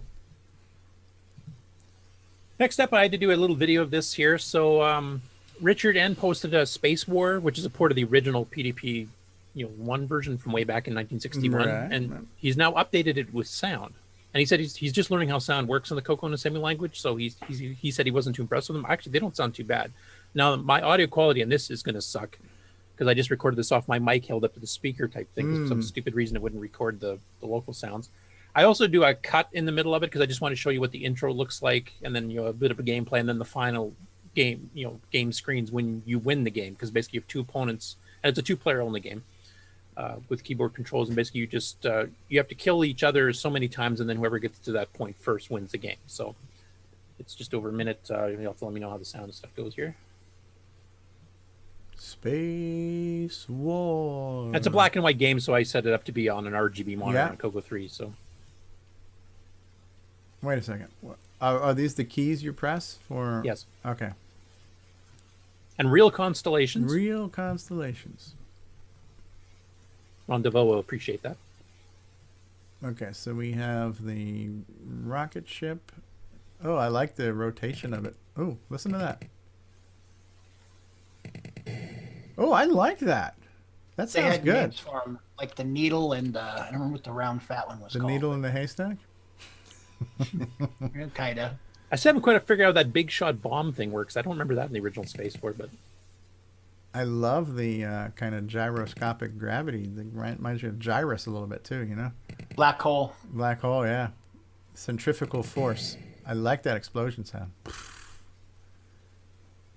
Then your victory screen. Ooh. Fireworks. Yeah, it's kind of like what Xenix does, where he does the big fireworks display. Ah, that's neat. That is really cool. That's impressive. Yeah, it's pretty good. And he uploaded that one. It's on the Color Computer Archive, free download. So anybody wants it, requires a CoCo 1 or 2. I don't know if it requires 32K or higher. It might work on 16. Oh, doesn't my require goodness. joysticks. Michael Pitsley just chimed in and says, FYI, I'm on a waiting list for a CoCo VGA. There are 30 people in front of me. Current estimated time frame for me to get my CoCo VGA is, quote, several months. Wow, so Brendan has got a backlog. I guess that's a good thing that there's enough demand for it. I know he's already mentioned there's already over 100 units of CoCo VGA. There's over 150, I think. Now. Yeah, and now there's 30 more people waiting. So we're going to be nearing 200 CoCo VGA units. So there's definitely a market. And I'm trying to remember, is Ed Snyder helping with the manufacturing? I know he makes pieces for it, but I don't know if he makes the whole board or he designed something for it. Because that other news story will be covering the regular news of Ed's new piece of kit there for manufacturing boards may help speed up, catch up the orders if it's appropriate. Ed assembles the board, sends them to Brennan, and then he puts the software and the final touches on it. Okay. So I don't know if the holdup's on Ed's side. I'm assuming it's on Ed's side because he's got so many hardware projects he's doing. So this new machine he's got, once he gets it fully up and running here, actually might help speed up some of these orders. So maybe it won't be a few months if we're lucky. Okay. Yeah, I like the CoCo VGA. I think it's a neat add-on. Yeah, we'll eventually convince Nick. I mean, it took 20 some odd years for him to use a 609, so maybe it'll only take 10. Well, I mean, at this point, it's really because you don't change the fact the game requires a 6309 because it's easy to put a 6309 in a CoCo 1. and easier than it is in a CoCo 3. And then you just make it, just a couple of. It's real simple. You open up your source code, make a couple of changes to it, and hit save and hit compile, and boom, you're done, Nick. It's just that easy. Yeah. It also runs at half the clock speed. Well, not if you put a 6309 in there. Oh, well, you now can make up some of that. How many people have got that Oh, part? but wait a second. You would need only the 6309, but you would need the SAM doubler too, right? You're talking about the double speed. Oh, yeah. Okay, gotcha. Well, mind you, Nick, I mean, this is a 6K mode. It's the same size as a P Mode 4 screen, so I mean, you're not doing that much data. He must have needed that for Gunstar anyways, right? Gunstar needed new extra speed for digitized sound effects running at a certain frequency in the background, which, I mean, on a CoCo 1 and 2 game, you wouldn't be doing because you don't have that timer interrupt anyway. I mean, for a CoCo 1 and 2 game with, CoCo 3 style graphics, that's more what I was thinking of. Okay. Yeah, so it's not quite as simple as just changing the screen start mode. There's a little bit more going on, but it's definitely doable.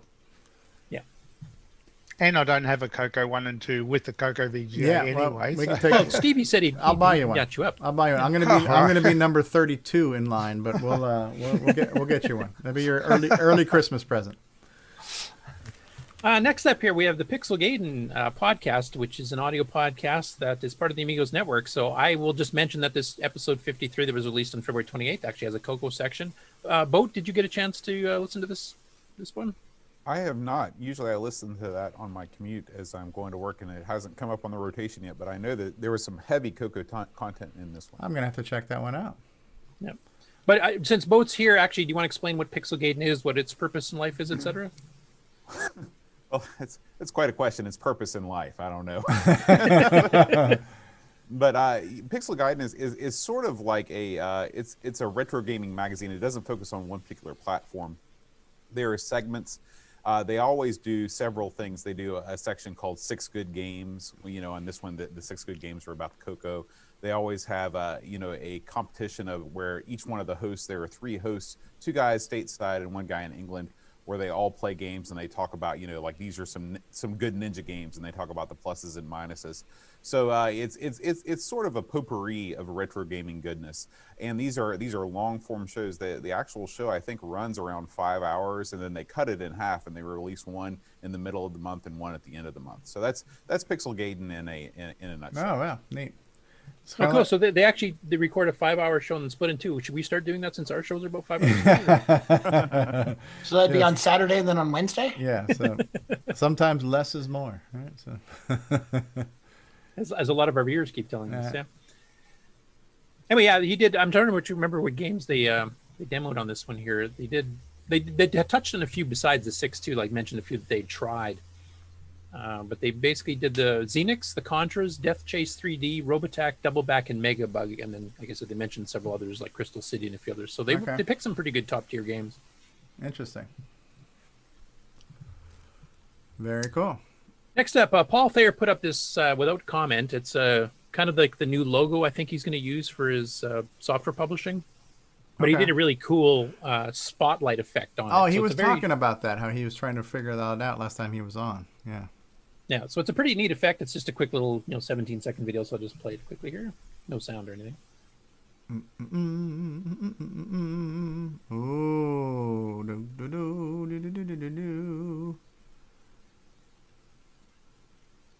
And it almost looks like Aaron at the end there with the red beard. Red beard, yeah, red beard. That's neat.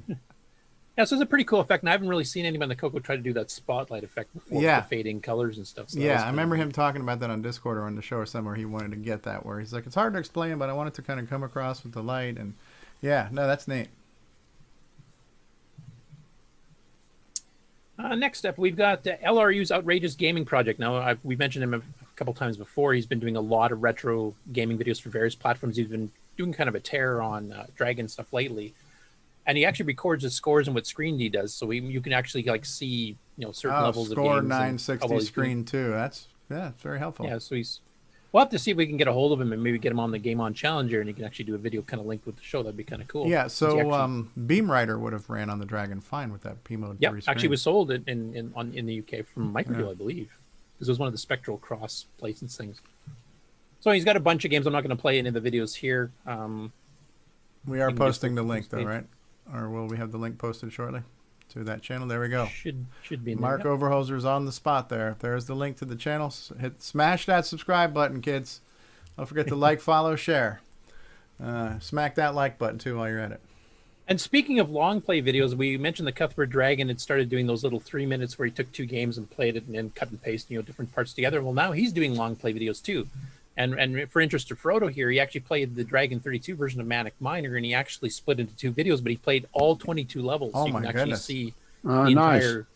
entire game. And then he did Screaming Abdabs, which is a similar style of game. Screens 1 to 12 and then 13 to 14. I don't know if that's Wasn't something that a they Judas have. Priest song? Screaming for Abdabs. No, maybe not. Stevie, you got another thing coming with that joke. Oh, I see what you did there. I see what you did there. That was a real painkiller. All right, so It's trying to take blood out of a bloodstone. Anyway, oh my goodness, we can keep this up all day. So. we can live it up till after midnight. Yep. Oh, that's right. But we might be breaking the law if we do that. So never mind. Oh my God! Will you stop already? Where is that mute button? Oh, good times. Good times. At least Boat isn't singing. Actually, what we need to do is get a Boat I'm and here, Stevie guy. I'm right duet. here. I would I'm on the never call. watch it, but it would be funny.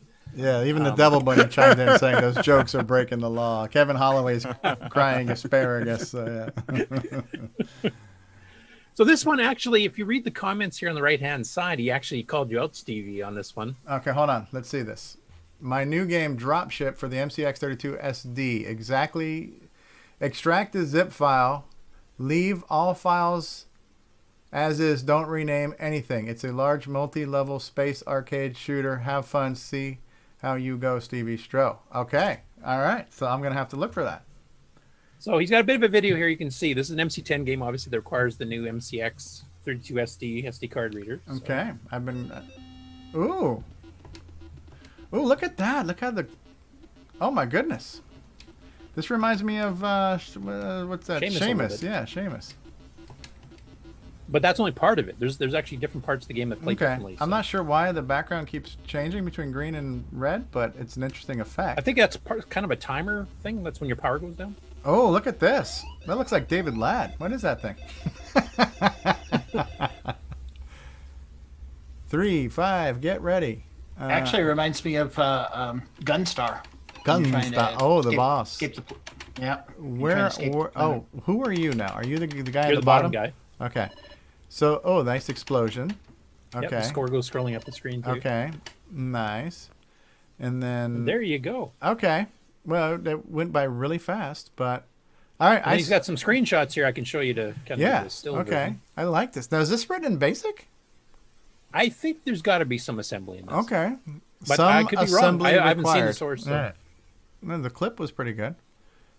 Then you get some mazes you got to go through. So he's got I like different this. game, like mini games within it too. Yeah. Like it's not just one consistent shooter. It's Okay. a bunch Now, of different things. and I don't even have to rename the zip file because he's not putting it to Facebook. Because if you change the zip to something else, I'm never going to figure out what to do with it, apparently. So,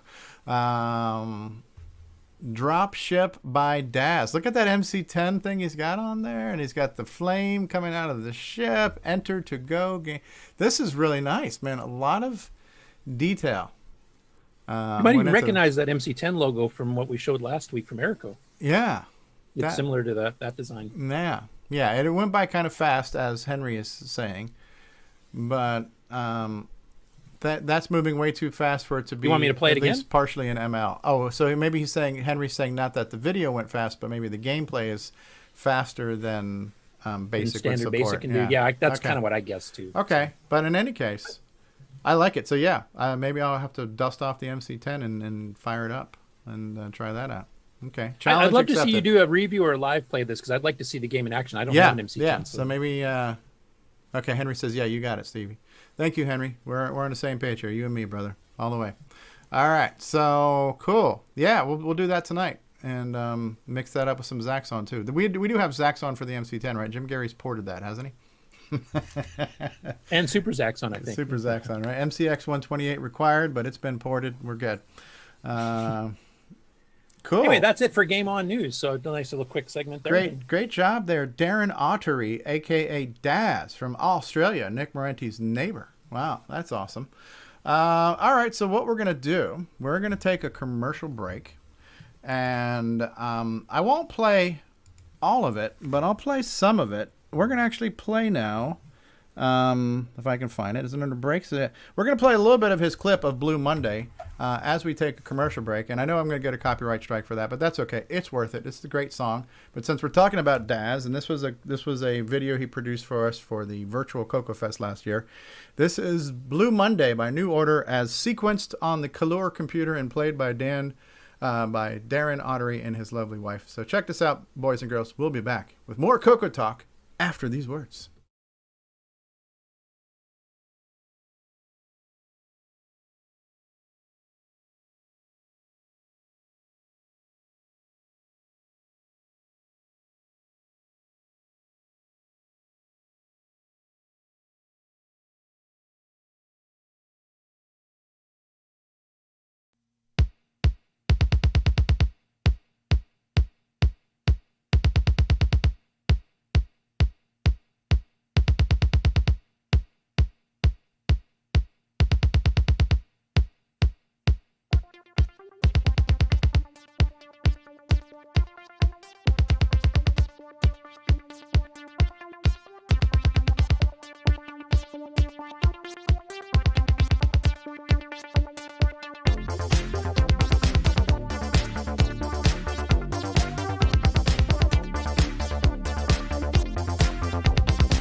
was used in the production of this video. Right, yes. As Nick Marotta says, yes, no NitrOS-9 was required. That's CoCo MIDI Pro being run on a CoCo. That was Darren, ladies and gentlemen, that was Darren Autry at his latest hit. His cover of Blue Monday, New Order's Blue Monday. Yeah, cool. Yeah, I thought we were going to play it for just about a minute or so, but it seemed like the people chatting were digging it, so we let the whole thing play. That was something that Darren did. He told us that it was a work in progress. We saw some postings on Facebook. He teased it, and then we premiered the whole thing on Virtual CoCo Fest. And was it April of last year? Time flies, dude. It's been a blur. But yeah, so what we've given you today, folks, is not one, but two musical breaks on CoCo Talk because we like the music here. And that was all played in sequence on a CoCo. Good stuff, quality stuff. Some Easter eggs in there, some Nick Marotta's product placement, and as required, everybody in Australia has at least one Nick Marotta's product. It's a government law. Here in Canada, we quarantine you in a hotel where we force you to pay it. In Australia, they just send you Nick Marotta's swag. Oh my goodness. So we are now going to go to Michael Furman's favorite part of the show, as he likes to call it, Snoozy Newsy. But as I've been saying for years, the news segment is a fantastic segment. It's an incredible segment. Curtis Boyle does an amazing job. So get ready, everybody, for Snoozy Newsy, as we have news with L. Curtis Boyle. From around the world, what you need to know.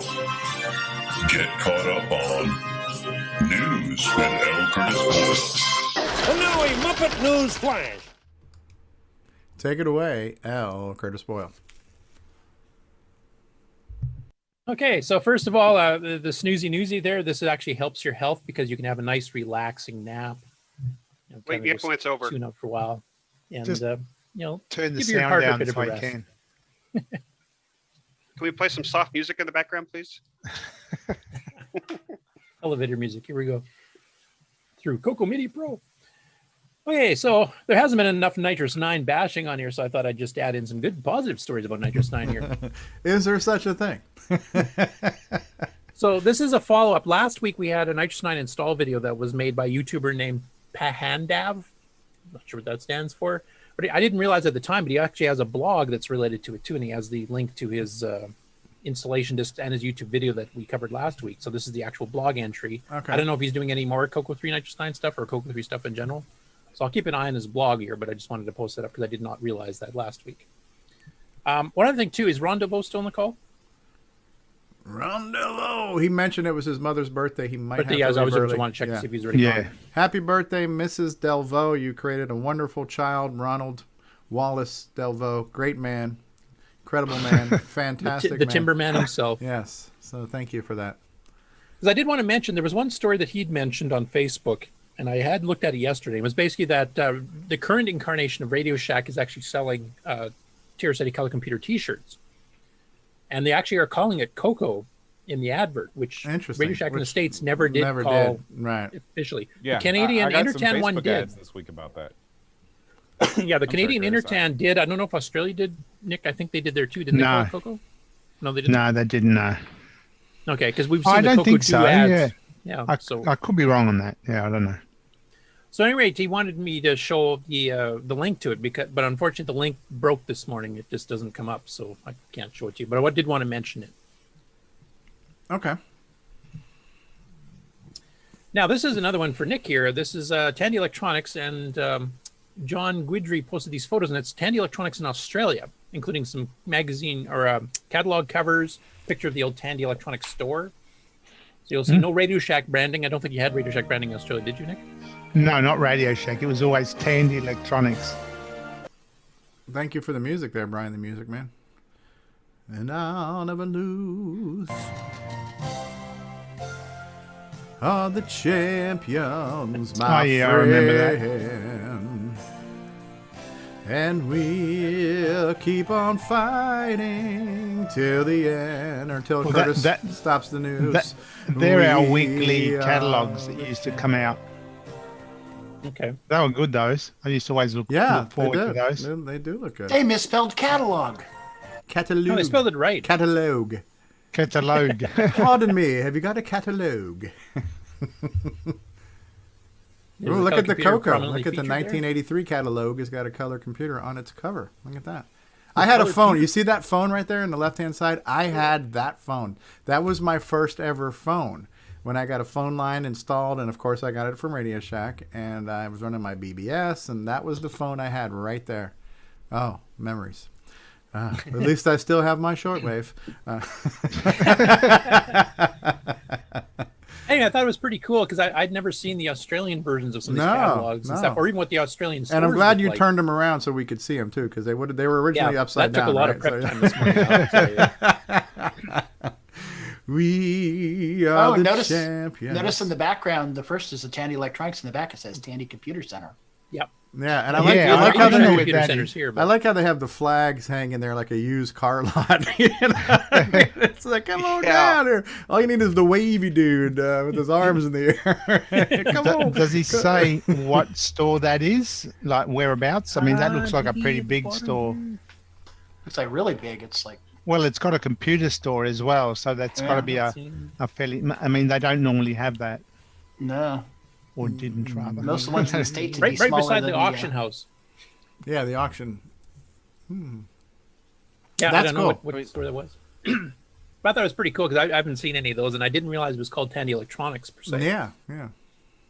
Neat. And that could be, I reckon the date on that is around 1980-81, judging by the car parked in the front. It's a Holden Commodore. That was, could have been 82, 83, I suppose. They had the same model then. That could have been one of the left. That should have been one of the leftover cars. Yeah. From the car lot. Yeah, right. You just never cleared the car lot out. It used to be a used car lot. It's a pile of rust at the moment if you go there now. Oh, man. Anyway, It's that was pretty interesting. cool. So. They've sort of got the Radio Shack font and colors going on there. Yeah, absolutely. Yeah. And some more NitrOS-9 news. Yes, my revenge more is complete. NitrOS-9. I've got to go now. So anyway, a few people on the NitrOS-9 OS9 group had been asking. There used to be some utilities that were kicking around that you could create a window fairly easy without having to memorize all the display codes like idiots like me have done. And Robert Gault came to the occasion there and actually uploaded a disk image where you can download so you can create a graphics window, a hardware text window, 40 column, 80 column. You can specify everything a lot more easily than normally. And he's also said he's got a version that will do VDG windows. Now G Shell is doing all that on its own now too, but it's a bit easier if you just want to create a window. You don't have to run G Shell. Okay. You just use it. So it's a free download on Facebook. Neat. I don't know if he's put it on the archive yet. Next up, Terry Trapp. Sorry, good. No. Is this OS9 as well? No. Well, it might be. It might be both actually. I can make it OS9 if you want, but.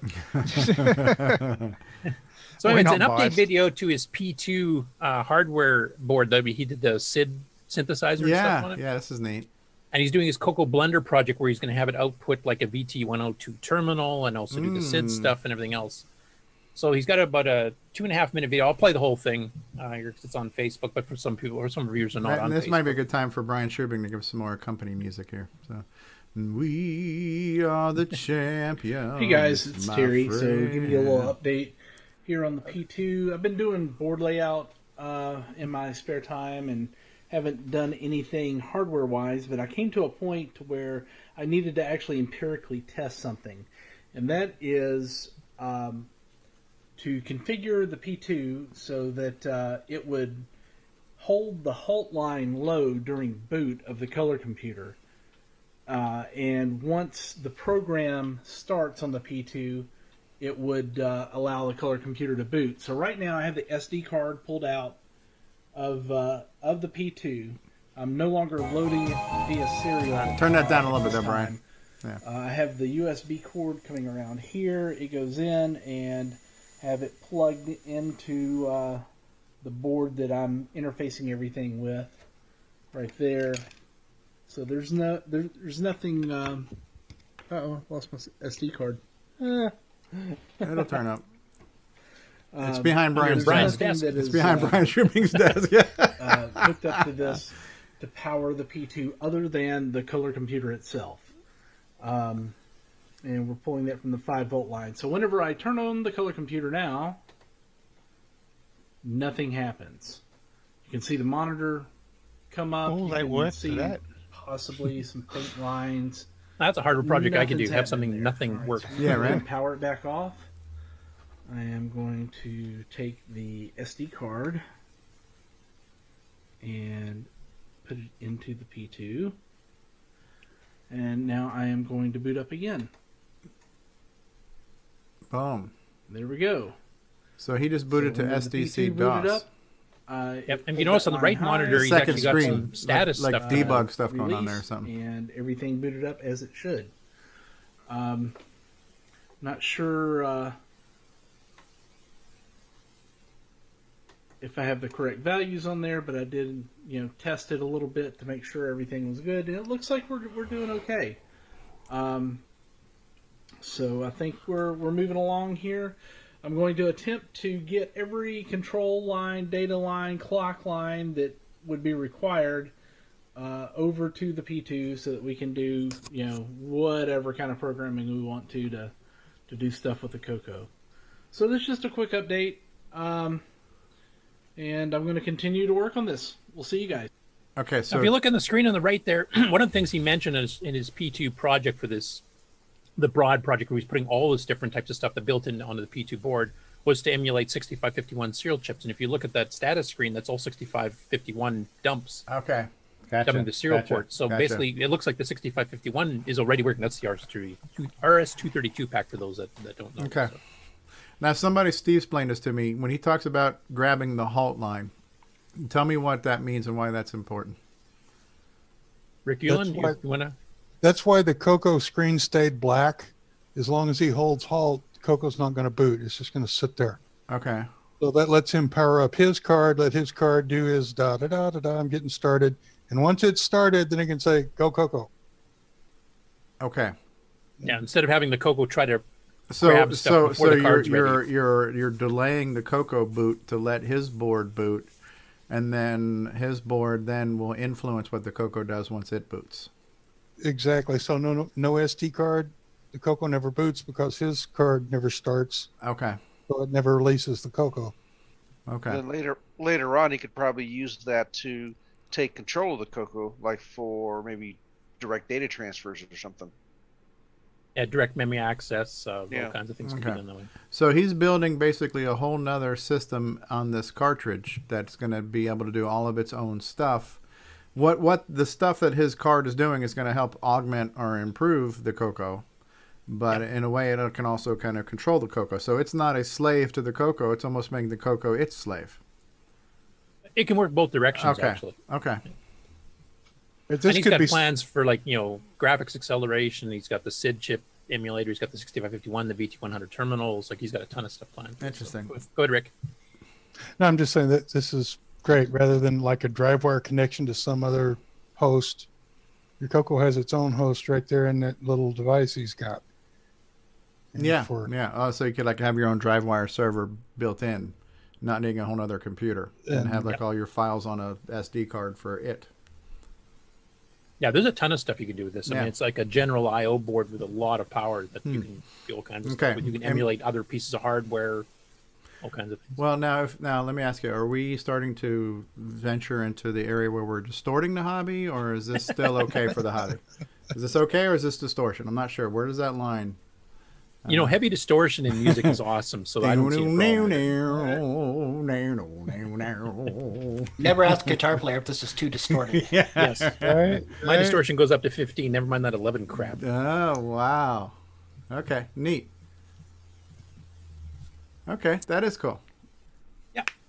Next up, Fabian Rodriguez. I think, has he joined our Discord? Do you know? I do not know. I don't know if he has. But I know he's actually been working on trying to update CoCoPedia, which is a good resource. It's a wiki-style thing for the CoCo-related hardware is software. that Alan Huffman's baby? Yes, I believe it was. But, I mean, Alan hasn't really done too much. CoCoPedia is Alan's project. Okay. I just want to. You asked a question if he's on Discord. I want to remind everybody a couple of things about Discord. If you recruit somebody to Discord, you do get a toaster, for starters. And also, we do have a frequent Flyers Club. So if you are on Discord at lunchtime, 5 days in a row, we will punch your card. And on the 6th day, you get a free lap dance from David Ladd. Okay, so sorry. As you were, Curtis. Now, just to you mention what our budget's like, the toaster, we send you a Bic lighter and you have to hold it under the bread and just wave it back and forth until it's toasted. Just, you know. Offer void in the United States. Our lawyers wanted to point that out. Okay. Yeah. Void. And I love the look of the sincere look of absolute disgust and horror on Grant Leedy's face while we're mentioning that. So yeah, because Grant is Mr. Frickin' Highbrow, high standards, right? I'm sorry, I was on Tinder. Oh my God! All right, so sorry about rails. that. We don't know any stinking rails. That's right. So anyway, Fabian's kind of taken over the CoCoPedia, and he's actually been making a bunch of changes. He's been asking some authors of various things. He link certain things up, like he was talking about the game site that I do. So, but what he wants to know is he wants to get a list of websites, vendors, blogs, all kinds of things, and he wants people to submit so that he can actually get the CoCoPedia completely up to date. And I think he's even got plans for the vendors being able to do their own changes. I think, Stevie, you would want to do that on your site as well, right? What's that? Have it so that people can come in and change their own. Yeah, that's kind of my vision for the reimagined I'mACoconut.com, which is similar idea. This one has been around a lot longer, and so I don't know if you guys want to collaborate, maybe not duplicate the effort, or maybe share it in some way to make it a bit quicker, easier for everybody. Honestly, at the pace I'm going, I'm never going to get started anytime soon. So it's probably better he just goes down the road he's already on, and hopefully our paths will cross at some point in time. So. Yeah, the Wikipedia, the CoCoPedia is completely different from what mine is. Mine is just going to be a page of links, but I am hoping to make that where people can kind of self-service and add their own stuff, and then I can just approve it to make it live. So. Okay. It's good to see the CoCoPedia is actually taking off. Yeah, absolutely. Absolutely. And Curtis, yes, he did join He did join Discord? Who invited him so we know who to send the toaster to? I think Frodo Froze too. Okay. So I'm not familiar. Is this actually a Media Wiki kind of project, or? Pull it up, Curtis. Open up a new tab. Yeah, and pull up CoCoPedia.com. Media Wiki. It's a neat site. It's been around forever, and here it is. Oh, okay, cool. Yeah. So it kind of looks a lot like Wikipedia, but it's CoCoPedia. Well, I just find this is interesting because I managed one of these at my former job for like 20 years. Based on Media Wiki, and yeah, it does really help. Your users write all the content, and you just try to keep the users in line, which is keep herding cats. Exactly. I know Al started this way back, like in 2004. So yeah, I mean, it's been around a while. Been around a long time. Gotta go there. Yeah, CoCoPedia. Is it .com, .net, .org? What is it? .com. CoCoPedia.com. Yeah. So it's getting updated now. Alan has been doing it kind of on and off, but the good news is a burst of coconess, and then he takes off. It's kind of like your site too, Curtis. Even though it may not be always updated, at least it's always been around. Because unfortunately, there's a reference. There's been sites that have kind of like there used to be another one that there was another CoCo something that CoCo. Yeah, like Marcus Bloomrich had the original big CoCo super site, and then Roger Taylor had a big one too, and yeah. So so there have been some ones that were legacy sites that aren't here. So the fact that it's still here is good. Right. Yeah, and the fact it's now getting actively updated. Yeah, kind of like VCC, right? Unlike my site, even though I did do a small update here recently. Well, if you made yours Curtispedia, then maybe people could pedia stuff up to it. So I'll give you a pedia something, yeah. Okay, this next one here is from Retrotralhas, and it's in Portuguese, I believe. So you might recognize this computer keyboard here. It's from that CoCo clone we showed last week, because he did a previous video. Oh, I like how the break key is a little wider. That's neat. Yep.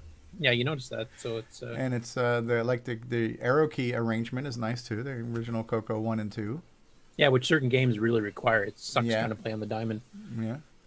So, I mean, I don't understand Portuguese, so I don't really know what else is mentioned in here, though I'm going to help you out, Curtis. Portuguese is very similar to English. It's just different.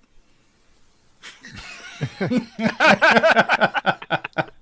of like your thinking process. Curtis speaks English. It's kind of like thinking, but it's different.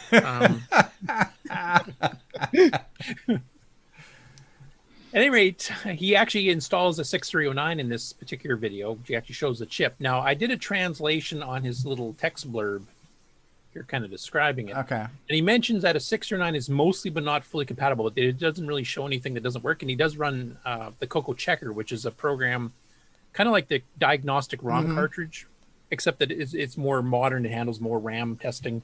It also tests like disk drives and your cassette and your sound and everything else. You actually run through a little bit of that demo. Now, anybody listening here that actually understands Portuguese, I'd love you to review the video and kind of explain exactly what he's saying, because unfortunately I don't know. I'll do my best. Go ahead. I'll take a stab at it. I don't speak Portuguese, but I did get a good night's sleep at Holiday Inn Express. Find a file. That one says find a file. That says printer port. That says RAM these chips, are the English ROM parts I can chips. actually understand. So thanks for being the idiot timing, translator accuracy, video VDG.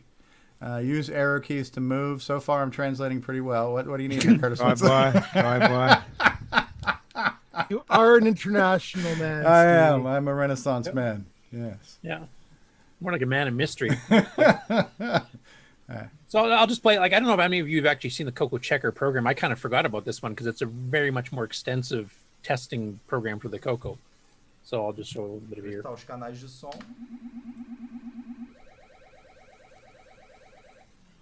Testou, beleza, né? Pressione Enter para continuar, que num caso It normal, said something about function ele WA right voltaria there. So. para a tela inicial lá. Aqui, I think he said it sounded like a missile. Simplesmente trava, ele fica aqui, parece que ele entra no modo de cassete aqui. And a cassette. Isso é uma doideira que Should não have good job, acontece no Stevie. 6809. Yeah, he's doing way better than I Vou did. voltar aqui com o 6809 para vocês verem. And there's the original 6809. Yeah, anything that sounded somewhat Englishy, Bom, I just pessoal, assumed voltei what the aqui English o version was. 68B09 aqui, né? Normal. Pro Color 64. Já carreguei aqui o CoCo Check, né? The CoCo Shack. Tava antes. Tá aqui pra vocês. That a beleza? B-52 Tá song? aqui em cima do canal, teste canal de The som. CoCo Shack is a little old place where we can get together. Ties with that Mesmo Boatofcar teste thing. anterior, ok? Só que Hey, agora eu Torsten, how are you? pressiono Enter e ele volta para a tela como deveria.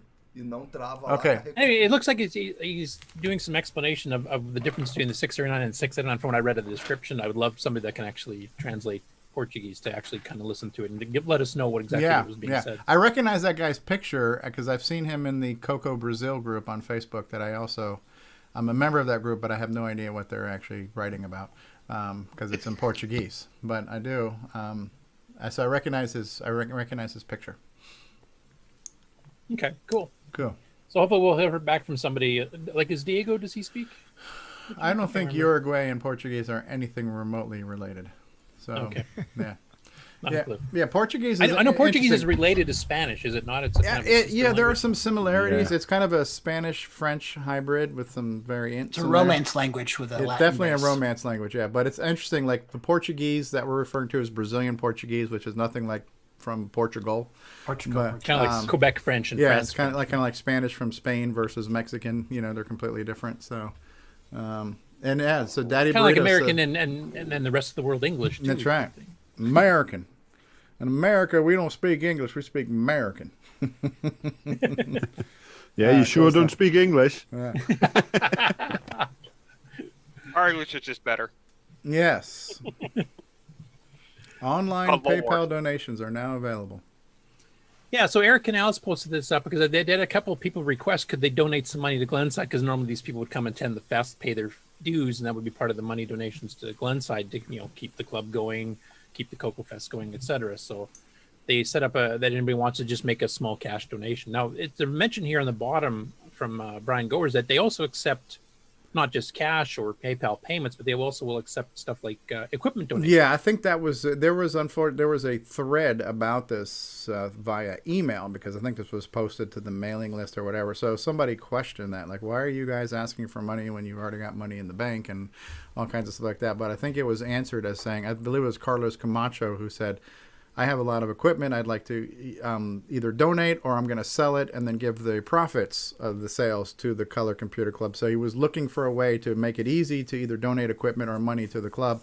And so it was requested by people, and that was why this was put out there. So Yeah. And this is the new and improved, still a work in progress, but looking a hell of a lot better. But this is the new improved GlensideCCC.com. So the website for the Glenside Color Computer Club. Eric Canales is the webmaster, and he's definitely given it a nice facelift and overhaul from the classic look that it's had for many years when it was hosted by Steve Bjork. So this is a new site, new look and feel, and hopefully, it'll look sleeker over time, Yeah, no, it's looking good.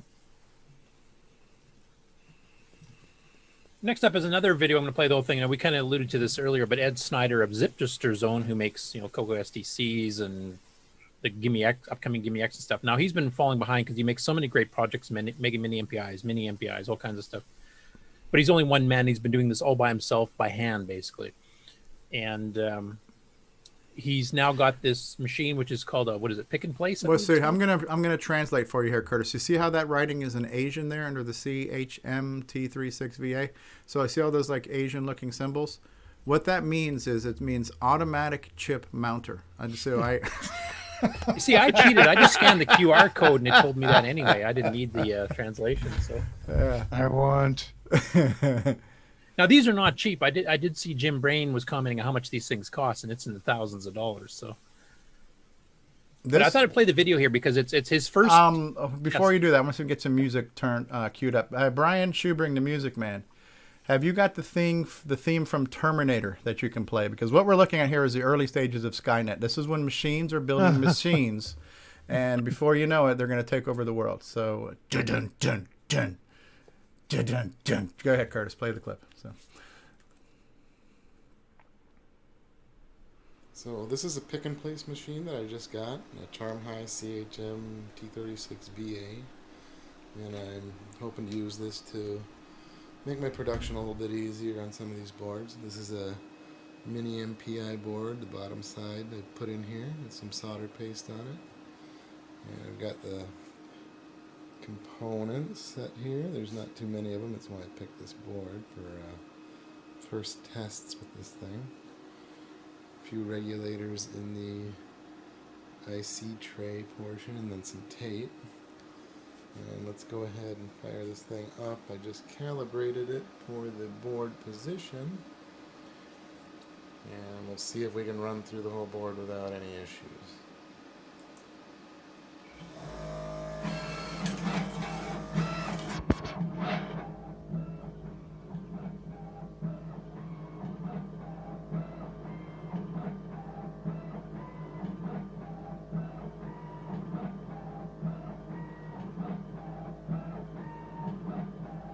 Exterminate.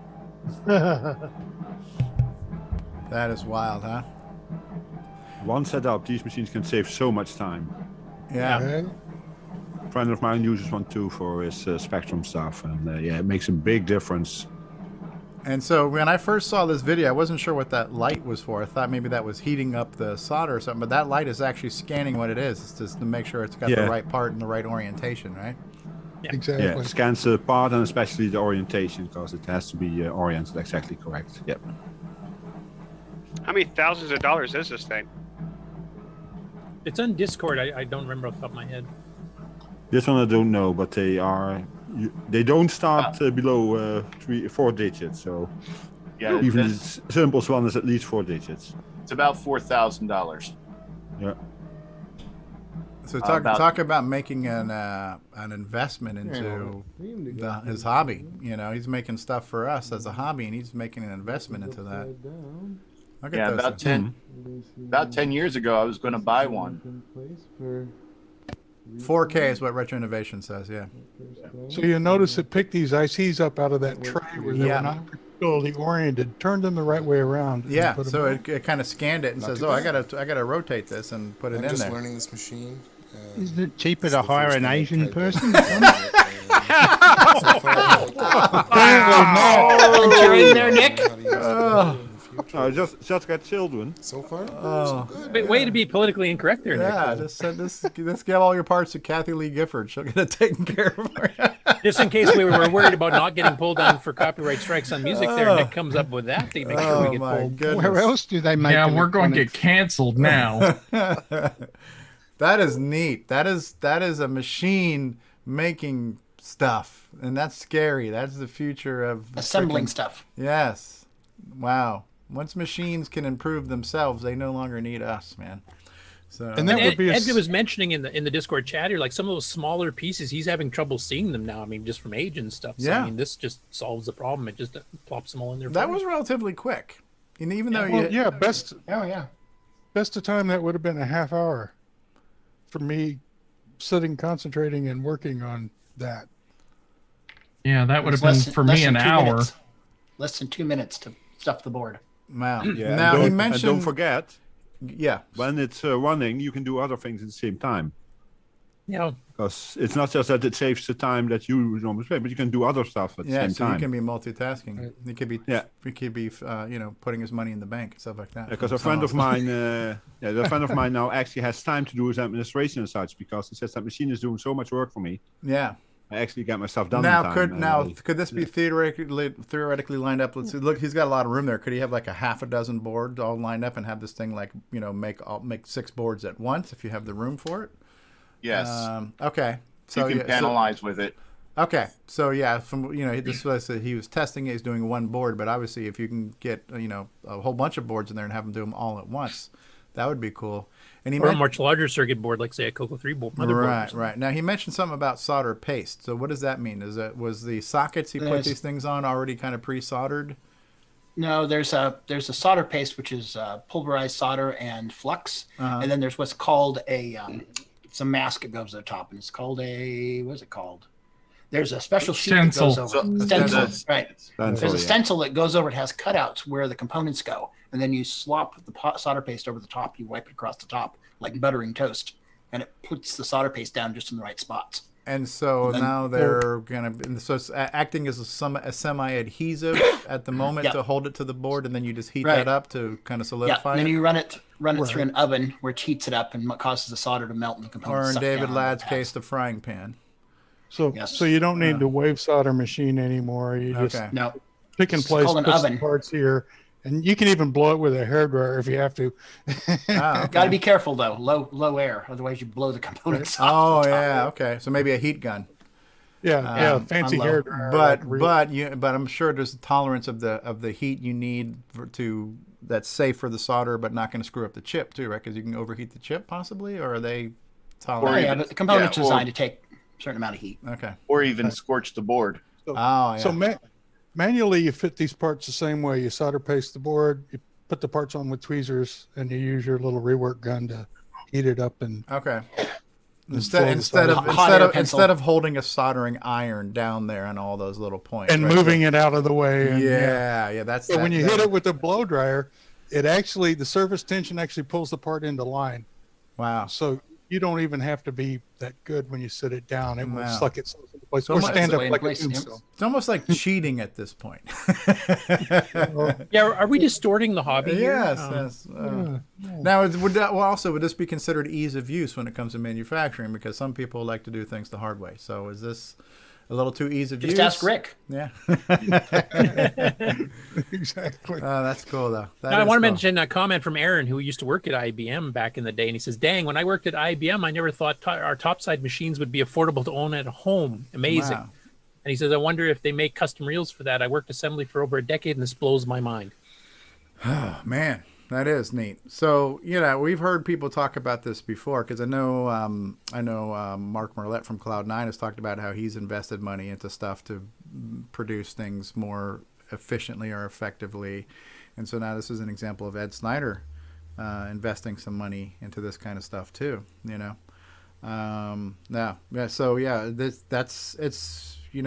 a hobby, but he's providing products like a lot of people out there are, and at some point in time, and I think that's one of his challenges. He makes so many things, and there's so much demand for those things. How do you meet the demand in a reasonable time frame? Like we're looking at 30 people waiting on a CoCo VGA, things like that. So it's a good problem to have, but it's also, if you're able to address it, that's wonderful, Yeah, I mean, and several of his projects, I mean, they come out, in a quick burst. They're sold out within 2 days, and then he doesn't get back to that product for like 3 months because he's got so many other products people are waiting in line for. And you know what I love about some of the Ed Snyder stuff? Like he does, like some people are like, we're gonna say, hey, I want to design something. What do you think? What should it have? And you have this whole design by committee thing and asking people what they want. And then sometimes you get feature creep and maybe it never happens, or maybe it's over-engineered or whatever. I don't ever remember Ed Snyder ever posting a question, hey guys, what do you think? Should I make a multi-pack? Should I make a sound card? Should I make... He just makes them, right? So he makes them and he throws them out there, and guess what? We gobble them up and we buy them. He's kind of like Apple, right? We didn't know we wanted this until Apple made it, and now we got to have it, right? So it's kind of like that's what Ed does with his stuff. He just makes cool stuff that everybody wants to have. And neat. I like it. Yep, it's very cool. So I wonder if those components will stay on the board well enough for him to flip the board over and pick the other side. Before they get heated? No. Yeah. Nope. So here's a dumb question. Would there be an advanced version of this machine that had kind of like an easy bake oven that things could just kind of go through a conveyor belt and get warmed up as they're being put together, like an all-in-one, you know? I'm sure bigger systems they do. They go from there to the reflow. They do exist. I'm kind of imagining like Pizza Hut, right? You got all the pizzas on the conveyor belt, and they're just kind of going through, and they go in raw and they come out cooked, you know. So they do exist. Yeah, they do exist. So for instance, the infamous JLC PCB, where everyone gets their cheap parts, will only do one side. They won't bother to flip it over and reload it. One side, heat it, it's done. That's cool. Yeah, imagine if you're getting one with the built-in ovens and stuff, you're probably getting up to the 5-digit cost range at that point. Or at least, yeah. That's something. Yeah, that's amazing. And like I said, that was his first test, and actually it looked like it did fairly successfully. Not the most complicated board design, but definitely you could see the time saving. Right. Putting those little tiny pieces on there, like not the chips, but the little. Those I'm are tiny. impressed with the picking parts out of trays bit, because that never used to be possible. And that is cool. Yeah, the hardest part to do are chips with many pins, because they have such a precision placement. Resistors and such aren't that hard, but as soon as you get 16 or more pins per side, it becomes interesting, because then you have to be very precise with your machine.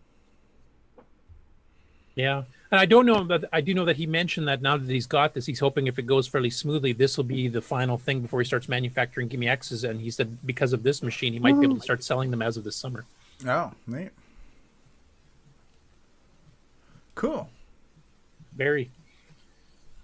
Okay, next up, we have our Dragon story. So John Whitworth posted in the Dragon Facebook group that he has some lowercase kits now available for sale for £18 for the Dragon 32, Dragon 64, and Dragon 200.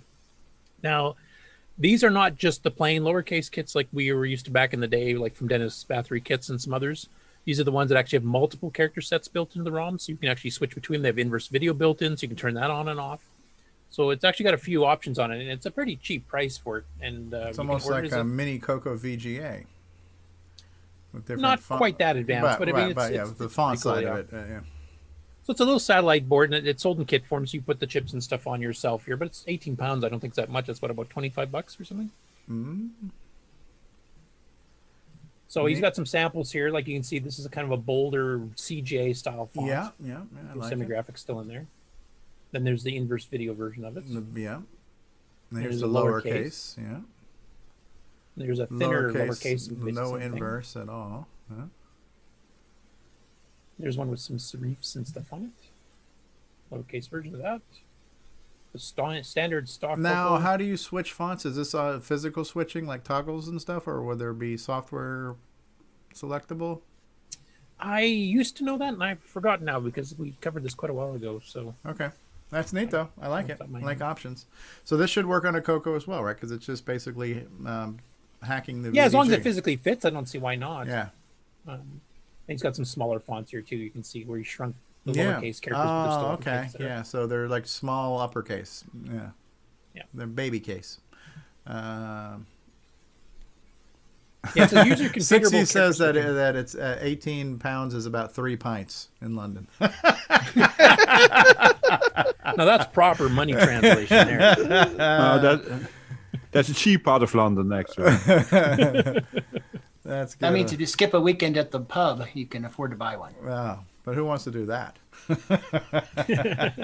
Priorities. Priorities. At any rate, I know we mentioned this before, but he's actually got the kits on sale. He's got several of them, made up and ready to go, so you can actually just go online and order them. So that's cool.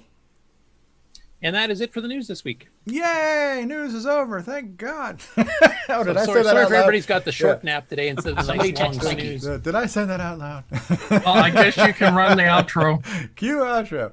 All right. Well, we have not run any actual commercial breaks. We've done 2 music breaks. So we will run an actual commercial break, and then we'll come back with, I don't know, discussions, topics, whatever else you guys want to talk about. I don't know. We've covered all the main segments of the show, so now technically it's all bonus content at this point here. And how much have you paid? None. How much more are you going to get? More. So it's all good. So we're going to take a commercial break here. I'm going to find a commercial. We're going to find a commercial here. Let's see. All right. Curtis Boyles. We're going to do some ease of use and just hit clear for you. So double NitrOS-9 commercial here. And we'll see you all in just a minute. We'll be back after these words. And now this message. Hi, this is Curtis Boyle, part of the CocoTalk crew of people. Hey everybody, this is Bill Noble, co-author of NitrOS-9. You are listening to CoCo Talk Live, the leading live CoCo Talk show. G'day mates, this is Nick Marionettes, author of such colour computer titles as Donut Disaster, Rupert Rhymes and Rockstar Pilot. And I am here today to tell you about the world's most fabulous operating system, OS9. OS9 and its current incarnation NitrOS-9 is the most advanced operating system ever created. And what makes it so good? Ease of use. I find OS9 so incredibly intuitive that I haven't once cracked open the user manual. And yet I've been able to create such incredible games faster than the time it takes to sing Waltzing Matilda. Using OS9, I expect my next game, Funstar, will be done this weekend and distributed exclusively on ROM cartridge. OS9 forever. Any resemblance to actual events to persons living or dead is purely coincidental. Hi, this is Max Jackson live from Coco Fest. And you listen to The Real Gamer, Steve Schroe.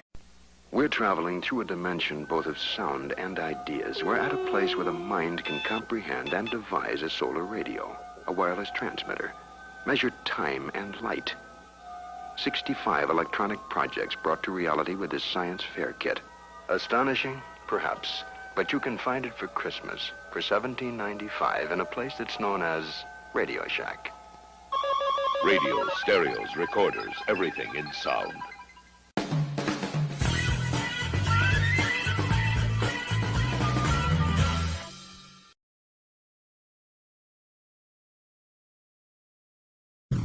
A whole new approach.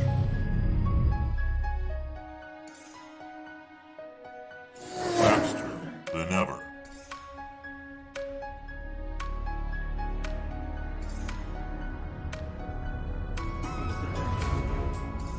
A window to a world of possibilities. Clear your expectations.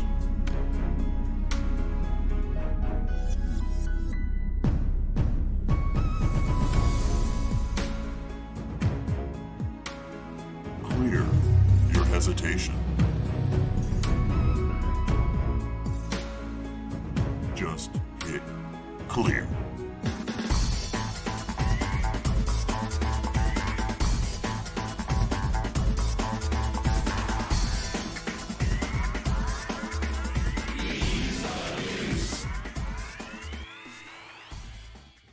Download EOU today at lcurtisboyle.com. Hi, this is Sean Wheatley, and you're listening to CoCo Talk with the original gamer, Stevie Thank. The CoCo Talk train wreck is over, and we welcome you to the last surviving car. Join us in Zoom for CocoTalk Caboose, a recap of today's show. CocoTalk Caboose starts now. All right, and there you have it, folks. So we have brought you panel introductions. We brought you project updates and acquisitions. We brought you game on results. We gave you the game of next week, which is Zach's on. We've given you news with L. Curtis Boyles. Now, how much would you pay? But wait, there's more. You still got old guys talking about old stuff, and here we are. I have no idea what anybody else wants to talk about, but you all have free reign to discuss. Where's my damn toaster? Oh, did you invite him, Grant? Did you?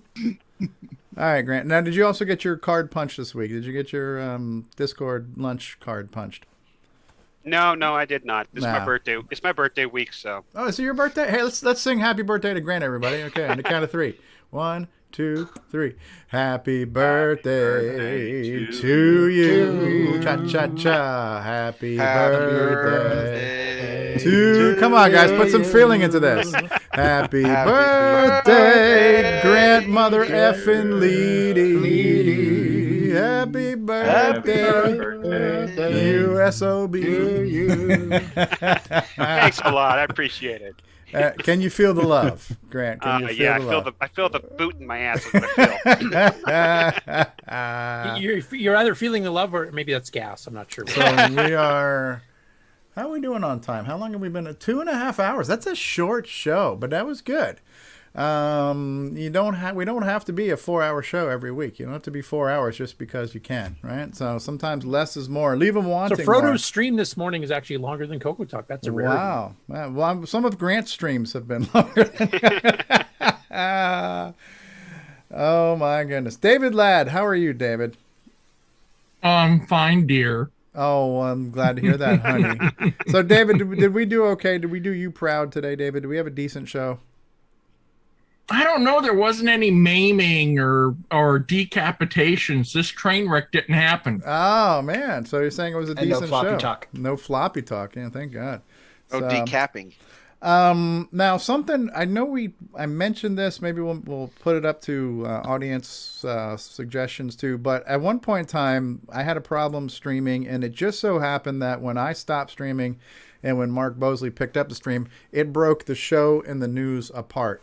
And that wasn't intentional, but when I said, you know what, I'm not going to edit these back together. When I post them as the podcast, I'm just going to post part 1 is the show, part 2 is the news. And I'm just wondering if anybody sees any value to doing that, to maybe taking even the live stream and just taking a quick break where we end the show and then we pick up the stream again and we do the news as a separate stream. And that way when people are watching the replays, those who are more interested in news can jump straight to that. Those who are less interested in news can skip that. I don't know if there's any value in trying to do that on purpose, but I guess we can throw that question out to the panel and the audience if you guys want to chime in on your thoughts on that, if it's necessary or not necessary. But I don't think it makes a difference, especially with the indexing. I was going to say, with Sloopy doing his indexing, it should be no difference. It's kind of pointless. Okay. It's just an extra waste time. Extra waste of time. So you're going to separate the good part from the rest of it? Well, which one is the good part? I'll leave that as an exercise for the reader. Yes. Exactly. Is there a good part? Have we thought about having a hour-long NitrOS-9 segment each week? I think about that every day. I can do that. yeah. Curtis. We know you can. Curtis can. Curtis will dial it back and give us the short 1 hour explanation.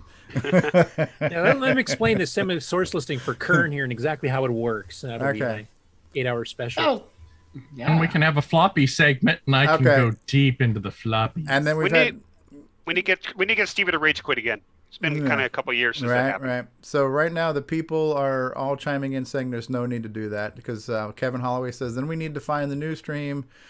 Torsten says for me it's fine as is. Jaff says not necessary with indexing, and James Jones says works for me. So apparently nobody needs this. It's not necessary. So we won't do it on purpose, but it might happen on accident. You just never know. So yeah, sometimes sometimes here's my thought about the show. There's not a precise time. There's not a formula to this, right? So sometimes we've got no topic, we got no plan. We end up having a 4-hour show, and it was just 4 hours of spontaneity, and it was a good 4 hours. Sometimes, sometimes we got 4 hours and we beat the horse for 3.5 hours that didn't need to be beaten. So it's not a science. It's not perfect, but. I'm a fan of less is more, and if we don't have a regular 4-hour show every week, I'm okay with that. But sometimes it's good content and it's just going to go. For me personally, though, like even right now, I'm not tired, but there's some days after 2 or 3 hours, it's like, dude, I'd love to keep going, but I'm kind of I got to put a fork in this thing. But that might be a time then we can have somebody like Mark Bosley or Grant or Rob Inman pick up the stream where I got to tap out, guys, but you guys have fun, and Mark, you take it away, and that would be the time where it would become a 2-parter, just because So there's no wrong way. Just like there's no wrong way to CoCo, I guess there's no wrong way to CoCo Talk. So we'll as always, we kind of play it by ear. See what sticks to the wall. Yeah. I took Brian Joyce's numbers for the first 199 episodes and divided them out. It came out 3.21, which is 3 hours and a quarter. Okay, so average. Average of 3.25 hours per show. 3.25 hours. Yeah. And it's like you guys were mentioning that show now. It's a 5-hour podcast, right? Well, I don't have my food stamps yet. Right. Well, basically, somebody want to mute Slippy? There we go. I got him. All right. So those guys are doing that 5-hour podcast. That's a lot of time, right? Even though you break it in half. And I guess like what you're saying, you have a commute and you're listening, you can listen to it in pieces. But I would feel bad for somebody who had to listen to 4 hours of us on a weekly basis, let alone 5 hours on a monthly basis. So I'm trying to think kindly of our audience. So. We have fast forwards. Yeah, Jason says CoCo Talk is 4 parts jelly bean, 3 parts marshmallow. So I guess he has a formula for it. There's the recipe right there. And I always Just turn it remember, off. They paid their money. They knew what they were getting. Yes, exactly. You can always. I've always been a fan. The show takes as long as the content drives it. Yeah, exactly. Yeah, that is 100%. Trying to true. restrict it to being like it's going to be an hour. It's going to be just 2 hours. I mean, there's no. You don't want to have any pre-imposed limitations, but I think we should always be trying to think consciously of being as concise as possible. And you shouldn't stretch it to be 3 hours. Just for the sake of stretching it either. Filler. Yeah, we don't need a filler. All right. So. I have enough of that in the news already. Filler. We've done 3-4 hour shows of just news. That's true. Yeah. That's true. But again, and I think of everything, even though it's good, 3 hours of news is a lot of news, so maybe break it up. I'm assuming I didn't finish listening to the show this week. Well, if you guys would keep canceling the news segment during certain shows, we wouldn't have to do that, It was our 200th episode, Curtis. Cut me some slack. So, cool. Well, I enjoyed today. Thanks for letting me host, guys. I appreciate that. It was my pleasure. Anybody else have anything else you want to talk about? Any parting words, final thoughts, things to share? Can you hear me at all, guys? Yes, Brian, we can hear you. Beautiful. Okay, my audio's been messing up, so. Yeah, we can hear you. I have a question for Boat, since he's actually on the call right now. You guys are, I know what the next game is for the next CoCo show, and I know I'm supposed to do a review for it. So when is the deadline for submitting a review on your Discord? Our deadline for submitting a review is before we record. We're probably not going to record. We're going to do Rescue on Fractalus next. And it probably won't be until at least the middle of this month. So I'd say probably if you get it in before March 18th or so, you'll be good to go. Okay, that's what I'll do then. Yeah, and if you're at all interested in the Amiga, we reviewed Captain Planet on Amigos, one of the least appreciated games. Rightly so on the I was just going to say, rightly so. If you have any fond memories of the Captain Planet cartoon from the early '90s, well, what's wrong with you, first of all? But, yeah, exactly. It translated just as well into video games. And by our powers combined, we have now made a shitty game into match the shitty show. So the game was worse. The game was worse than the show. Oh, is that even possible? Wow. Stevie, you should have been part of their marketing department. We got a question in chat, guys, from Scott Cooper. Yes, Scott. Is there a good Asteroids clone game for the color computer? Yes. Which one? All right, there's your answer. You're just looking for Part B. What would it be? Yeah, right. My personal favorite from the ones that are out there would be Star Blaster by Microworks. Okay. Which is a kind of a It's a bit more than just plain Asteroids. It's got a little bit of stuff from Asteroids Deluxe, but it's not a full Asteroids Deluxe clone because it has the shields. Okay. There's also a transcode that was being worked on.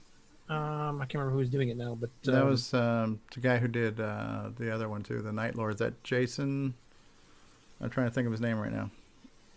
Okay. Which I know is in development, but it's not done Mark yet. McDougall. Mark McDougall. Yes, Mark McDougall. Mark yes. McDougall. Oh, Yes. Mark McDougall. So there might be an actual, MAME style arcade clone of it coming. There's out. a really good Asteroids on the MC10. That's like in P mode 1. That's really good. That one. Yeah. What about Microbes? Would you say Microbes is decent? It's decent. It's not as good as Star Blaster. Okay. And what else? How many? I know we had like a lot of Centipede clones, a lot of Pac-Man clones. How many Asteroid-ish type clones did we have on the CoCo? Not anywhere near as much Centipede or Frogger or Pac-Man. So are we thinking in the 2s of 3s or? There might be 3 or 4 total, but I can think of off the top of my head. Okay, Meteoroids I'm is like surprised. Asteroids. Oh yeah, the Meteoroids one that we showed the cartridge of. What is that one like? Well, Meteoroids is Microbes. It was the Oh, when so Spectre was selling it on okay. their own. It was called Meteoroids, and when they Okay, licensed so- it to Tandy, it became Microbes. Okay, so that's Microbes. Okay, so that's the same game, different name. Yeah, so Microbes was kind of packaged as you're shooting germs, right? So rather than shooting asteroids. So that's the spin, the copyright avoiding spin they put on. No, this is not asteroids. No, nothing to do with asteroids. These are germs. We're shooting germs, right? So pay no attention to that man behind the curtain there. Okay, so we're still thinking of about 2 asteroids games that we can think of right now. Yeah, I'm trying to remember other ones. There was a lower res one I remember seeing way back, and unfortunately I don't remember the name of it, and it's not on my site yet, so I got to try to find that again. You know what would be really interesting, but potentially hard to make? But if somebody did like a low-res semi-graphics asteroids that looked similar to the 2600 one, with the big, giant, solid-colored asteroids that moved around, but getting the angles to semi-graphics to move smoothly. I know how the byte boundaries are. That might be a challenge, but that might be rough. That was the real genius of the 2600 port, was that the graphics were extremely low fidelity, but the asteroids moved so smoothly and they broke apart so well that it was a fun game to play, even though it was about as basic as you could get. Yeah. The best way to do that is to make the asteroid field bigger than the screen, so that asteroids can be bigger and the screen is a pan around a larger space. Okay, right. Yeah. Otherwise, it's too coarse. And Coco Man's saying Space Rocks, ? Was there a game called Space Rocks for the Coco? Yeah, it was a basic game on one of the T&D cassette or Chromaset or something like that. I remember that one. It was actually in text mode, but it actually played quite well. It had key repeat for, Okay, so what was the one that you suggested again, Curtis? What was that called? Star Blaster by Microworks. You can find it on my website if you want to. Star Blaster. It's on Curtis's website, and hopefully it's in the archive too. If you want to take a look at that. Okay. That's a blast with the math tutor. It's one of the very few third-party ROM cartridge games, because Microworks actually sold it as a cartridge. Interesting. So maybe that should be in our list, Nick Marotta, if you're taking notes here for the Game On Challenge. Yes, sir. So send your check to Nick Marotta, care of Game On Challenge, CoCo Talk, Walla Walla, Nebraska, 90026, and tax-deductible donations are accepted. Cool. And straight cash bribes too. He's not messing.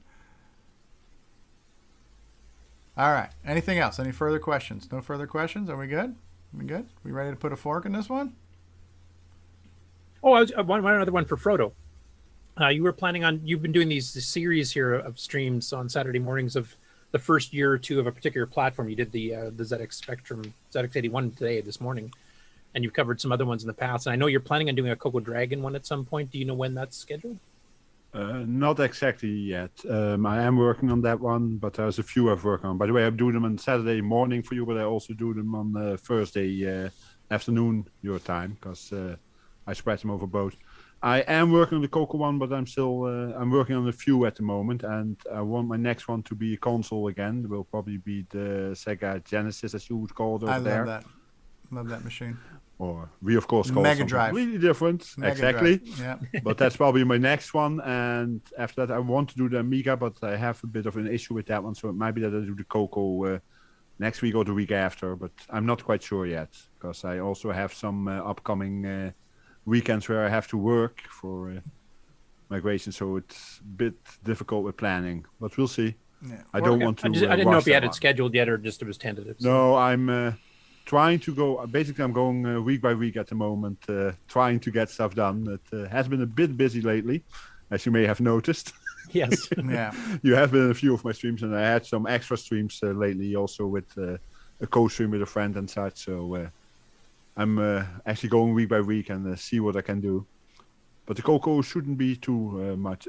Let's put it this way: I expect at least this month. I don't know when exactly, but sometime this month. Okay, cool. If you do get it kind of cemented down, let us know and or let Of me know. And I course, can post on Discord, etc. Mention the show.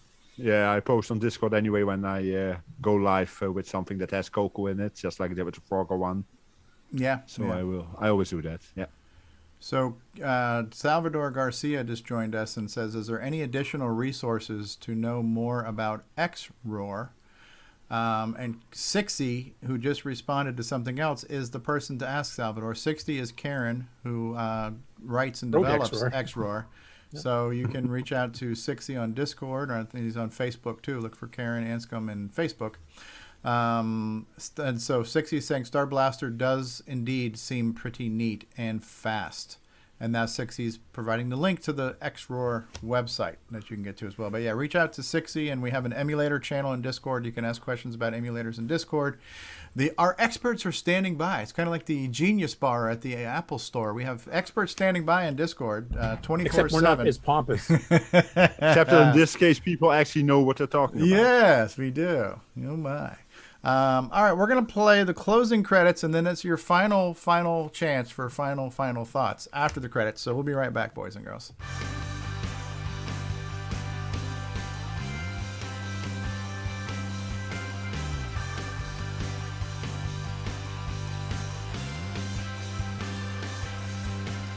This concludes another episode of CoCo Talk, the world's leading live talk show featuring the Tandy Color computer.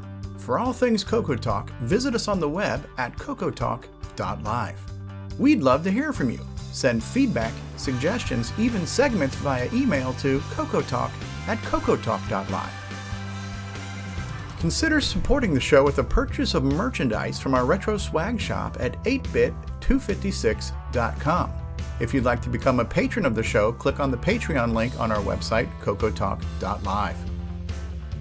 CoCo Talk would not exist without the community, its cast, crew, and contributors. Thanks go to Alan Murphy, Bill Noble, Brian Joyce, Brian Wieseler, Curtis Boyle, D. Bruce Moore, Danny O'Connor, David Ladd, Eric Canales, Grant Leedy, James Diffendaffer, Jason Reichert, Jim Brain, Ken Reichert, Mark Bosley, Mark Overholzer, Mikey Furman, Mr. Dave 6309, Nick Marentes, Nick Marotta, Nick Marotta, Nick Marotta, Paul Fiscarelli, Richard Lorbieski, Rick Adams, Rick Ulland, Rob Inman, Ron Delvaux, Samuel Gimes, Sloopy Malibu, Steve Bjork, Terry Steege, Tom C., and many more.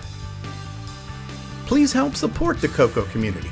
A list of various contributors and resources are available at imacoconut.com. That's imacoconut.com. The original CoCo Talk theme song is copyright 2008 by D. Bruce Moore and Greg Sheeler. The new CoCo Talk theme song is copyright 2020 by D. Bruce Moore. Both are mixed, mastered, and produced by D. Bruce Moore. CoCo forever, people!